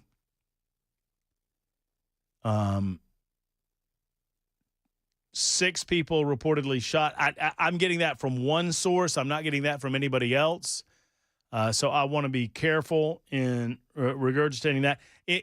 In breaking news like this, we get the modern era has presented us an opportunity to get news out of local communities in real time, whether it be Michigan and the stabbing situation that happened over the weekend, whether it be Reno, Nevada, which happened this morning, or this situation that I'm reporting for you out of New York City. And while that information comes to us more quickly than ever before, even 15 or 20 years ago, certainly 20 years ago, before the advent of Twitter and other immediate social media platforms where eyewitnesses on the scene could then report exactly what they were seeing and what was happening, we would sometimes wait hours, if not days, before we discovered the nature of incidents like this. And in those hours or in those days, you would be able to separate fact from fiction, and you would get the general parameters of what's going on without fear that some of those things would change. I would tell you that now in the modern era, and I caution you, that sometimes I bring you breaking news that we get information that could change. We get details that sometimes I have to choose not to share with you because of fear that these are not corroborated details, or we don't get two independent sources verifying the information. I don't want to scare the hell out of people for no reason. And this latest situation happening in New York seems to be one of them. Now, there is a fire department presence. There is a police department presence that would indicate to me that we're not just dealing with someone that has not fired a weapon and has been seen with a long gun, but we're dealing with someone who is actively shooting that gun. But we are being told by several different news outlets and sources that there is an active shooter currently on the streets of Manhattan with some type of long gun. Some media outlets are reporting that as an AR-15. This is AR-15 is something that people say when it looks like a quote-unquote assault-style rifle. It could be an AR-15. It could be some different type. But most media outlets are reporting that it is, in fact, a long gun. It is developing in Manhattan. As of several minutes ago, an active shooter with a rifle was near Park Avenue near East 52nd Street. Sources tell various news outlets there that the New York City Police Department, a New York City police officer was among those that was shot. The suspect was wearing a bulletproof vest. As of 50 minutes ago, the New York City Police Department was requesting a level 3 mobilization response. I would assume that that is a high-level mobilization response. I'm getting information as of 9 minutes ago that the Manhattan active shooter was found dead on the 33rd floor of an office building. Now, once again, beware of that information. I have not corroborated that information. But there are, I'm looking at a photo of the individual with the reported long gun in his hand. As you can imagine, on the streets of Manhattan, there's really no street corner where you're going to go where there is not some sort of surveillance, either city surveillance or private security surveillance. And it appears this individual was in walking shoes, black, dark-colored pants. It looks like a button-up shirt and a jacket. And we are hearing that he had a bulletproof vest. This is a male. If this is indeed the assailant that I'm looking at, believed to have a high-powered rifle and was believed to have fled into an office building. There's a massive police response. FBI already on the scene. Obviously, New York City police officers, SWAT already on the scene. According to several reports, an officer and at least 2 civilians have been shot. An officer and at least 2 civilians have been shot. That is in Manhattan, the island of Manhattan. Office building in question houses. So several media outlets are reporting the suspect is at large. I also have a report that the suspect is barricaded into a building.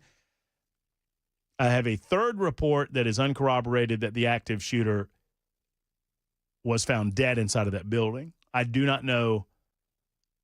I'm trying to corroborate that report. So just breaking news coming out of New York City right now. Officers were seen performing CPR on at least one gunshot victim during this active shooting in Manhattan.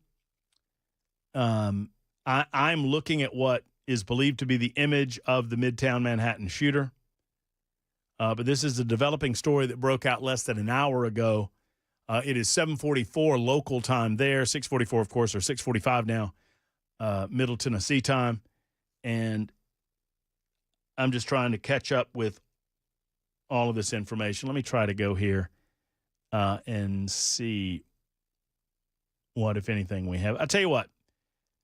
Here we go. Just in, the FBI is, Dan Bongino indicates that the FBI has responded to the active shooter in New York City through their New York field office. They're responding to provide support to the NYPD. Obviously, the New York City Police Department is the largest police department in the United States of America, and they obviously have SWAT and every aspect of what you would expect to deal with something like this, but any level of support is good in this situation, especially when it's a breaking news situation.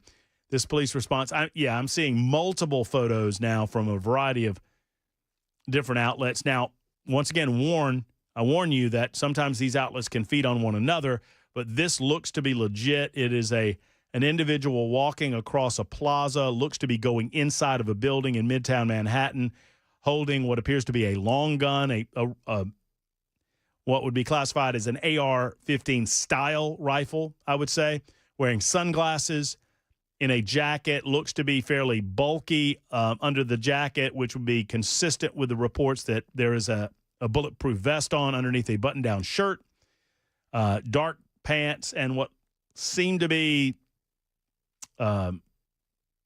athletic shoes of some sort, white-bottomed athletic shoes.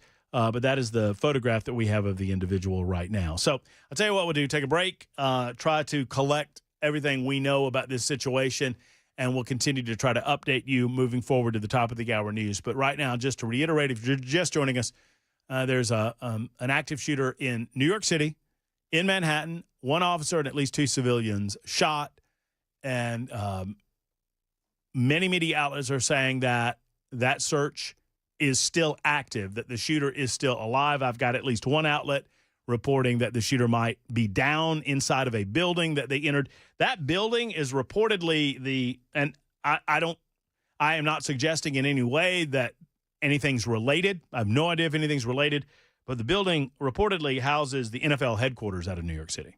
So we're hearing that. No word on, what, if any, connection is to be made there, except to say that can just cite the building for some of you that know where that building might be. It is 12 until the top of the hour. We'll collect our thoughts and be back in a moment on Super Talk.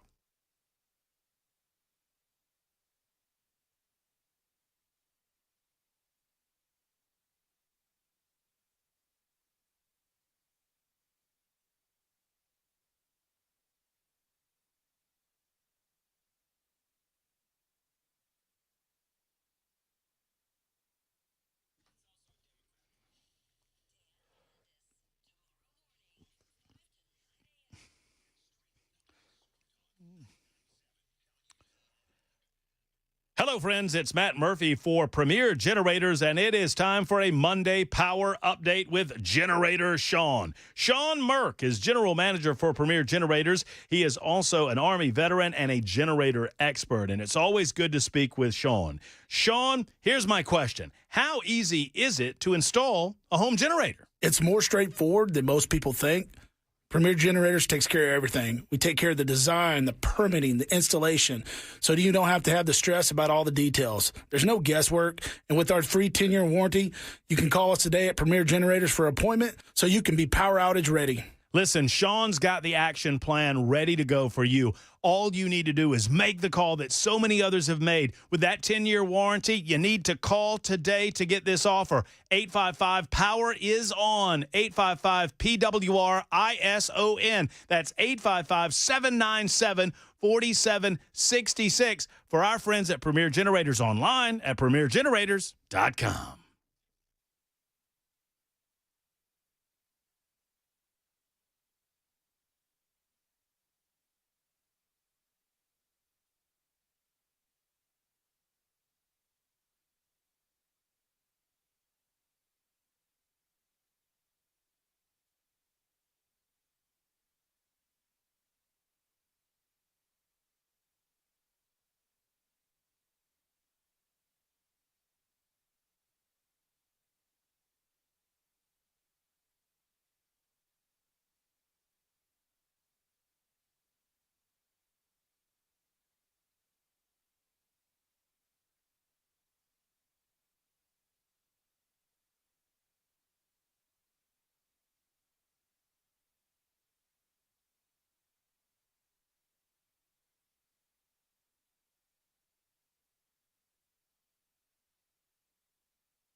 All right, a few minutes before we make way for Mark Levin and the Mark Levin Show. Before that, obviously, we'll have ABC News at the top of the hour. Hopefully, they will have an update. I've got an update for you in just a moment on the shooting out of Manhattan. Man, a big day, huge day. We had Gino Bolso on the show announcing that he was in on the 7th Congressional District race. A lot of folks in that Republican contest. Obviously, a big announcement day for the state of Tennessee, as it was announced by the Department of Transportation. The U.S. Secretary of Transportation was here. Sean Duffy was here in the B&A airport making this announcement. And did you hear that our good buddy, Brother Jones, who has an open standing invitation to come on the show anytime he wants, he made an ass of himself again as he was not invited to or chose not to go through the proper channels to be invited to the ceremony, but tried to bust up in on the ceremony, and he was politely declined to leave or asked to leave. And he's trying to make all kind of big deal about that. No Freddie O'Connell at that announcement, but the big announcement was that a deal had been reached between the state. It will cost the taxpayers no dollars, and there will be a tunnel between B&A Airport and somewhere downtown Nashville. Remains to be seen. It will largely go along the Murfreesboro Pike route, I am told, as that is a state highway, and you can go underneath that. And we're told that this will happen within 2 years. There's a lot of excitement about this, some concerns about this. Remains to be seen how fast this is going to go into action and whether the city of Nashville will be on board with this. It feels like they are not going to get on board, as Freddie O'Connell's already lying about it. I mean, and I don't know else how to say it. I know. Look, I'm a guy with a radio show that has been here about 4 years, right? And we talk about local matters, we talk about state matters, we talk about national and international things. I've developed a few connections in the mayor's office and just outside of the mayor's office, and it is my understanding it doesn't take much to learn. If some schmuck with a microphone on the radio could do it, you could do it. Freddie O'Connell met with the Boring Company at least twice. Said no both times. And now he's acting like he's got all these questions. All of your questions should have been answered when you met with them, Freddie, but in your response to the state's agreement with the Boring Company, you didn't make us aware that you had met with them. Well, you have. So why not tell us about those meetings and what concerns you had during those meetings? Remains to be seen whether the city council or the mayor's office can get out of their own way and recognize the benefit to the community. By the way, I should note that tourism apparently has been down over the last calendar year like 16 or 17%. Tourism should not be considered just an automatic. You have to feed that beast in order to keep it coming back. And this would be a good way of doing that, in my opinion. And I don't know if Freddie doesn't see it that way or not. But some of the stories we didn't get to, my goodness, this stabbing spree that happened at Walmart over the weekend, a Michigan resident, an ex-Marine, stopped that, at least in part, put that on ice by pulling down on the guy, had a gun. Thank you, good guy with a gun, stops a bad guy with a knife. We did not discuss Trump and the EU deal at length, except to say it seems like a great deal, and liberals are in absolute denial over it. These deals just keep coming. And, oh, by the way, all of you liberals that told us that the economy would be in shambles by August, where are you now? Now, as far as the update goes out of Manhattan, apparently the info is true that the FBI has responded to the active shooter incident, but the shooting suspect is believed to have killed himself. According to ABC 7, local eyewitness news on the scene in Manhattan, the shooting suspect has shot and killed himself in a Midtown Manhattan office building after earlier shooting a New York City police officer and a civilian, at least one civilian, just outside of the office building. The office building is at 345 Park Avenue. The building contains offices for Blackstone, which is an investment group, as well as the NFL headquarters. The building remains on lockdown. Police sources say the shooting suspect fled into the building after the officer and a civilian were shot on the street at the location. We do not currently know the condition of either victim. Police sources are now saying the shooting suspect killed himself on the 33rd floor of the building. Once again, that is according to Eyewitness News Channel 7. Police sources say the shooting suspect killed himself on the 33rd floor of the building. Officials ask, if you're local to the area, they're asking you to avoid the area at all costs. But that is just the latest news that we have on the Midtown shooting in Manhattan. It is contained, and according to the New York City Police Department, the shooter has been neutralized. They're saying neutralized. Several other media outlets are saying that he has shot and killed himself. I am certain that ABC News will have updates on that throughout the evening. Mark Levin is coming up next, and we'll have updates throughout the evening and throughout the day tomorrow on Super Talk 99.7 WTN, where we'll start with Nashville's Morning News with Dan Mandis, and then there's Chris Hand, and then there's Chad Benson, and before you know it, a Tuesday edition of the Matt Murphy Show. I've enjoyed it. For Ken Weaver back in News Closet B, for Jackson Williams in the control area, for Matt Murphy, have a great evening. Hug your loved ones. So long, everybody.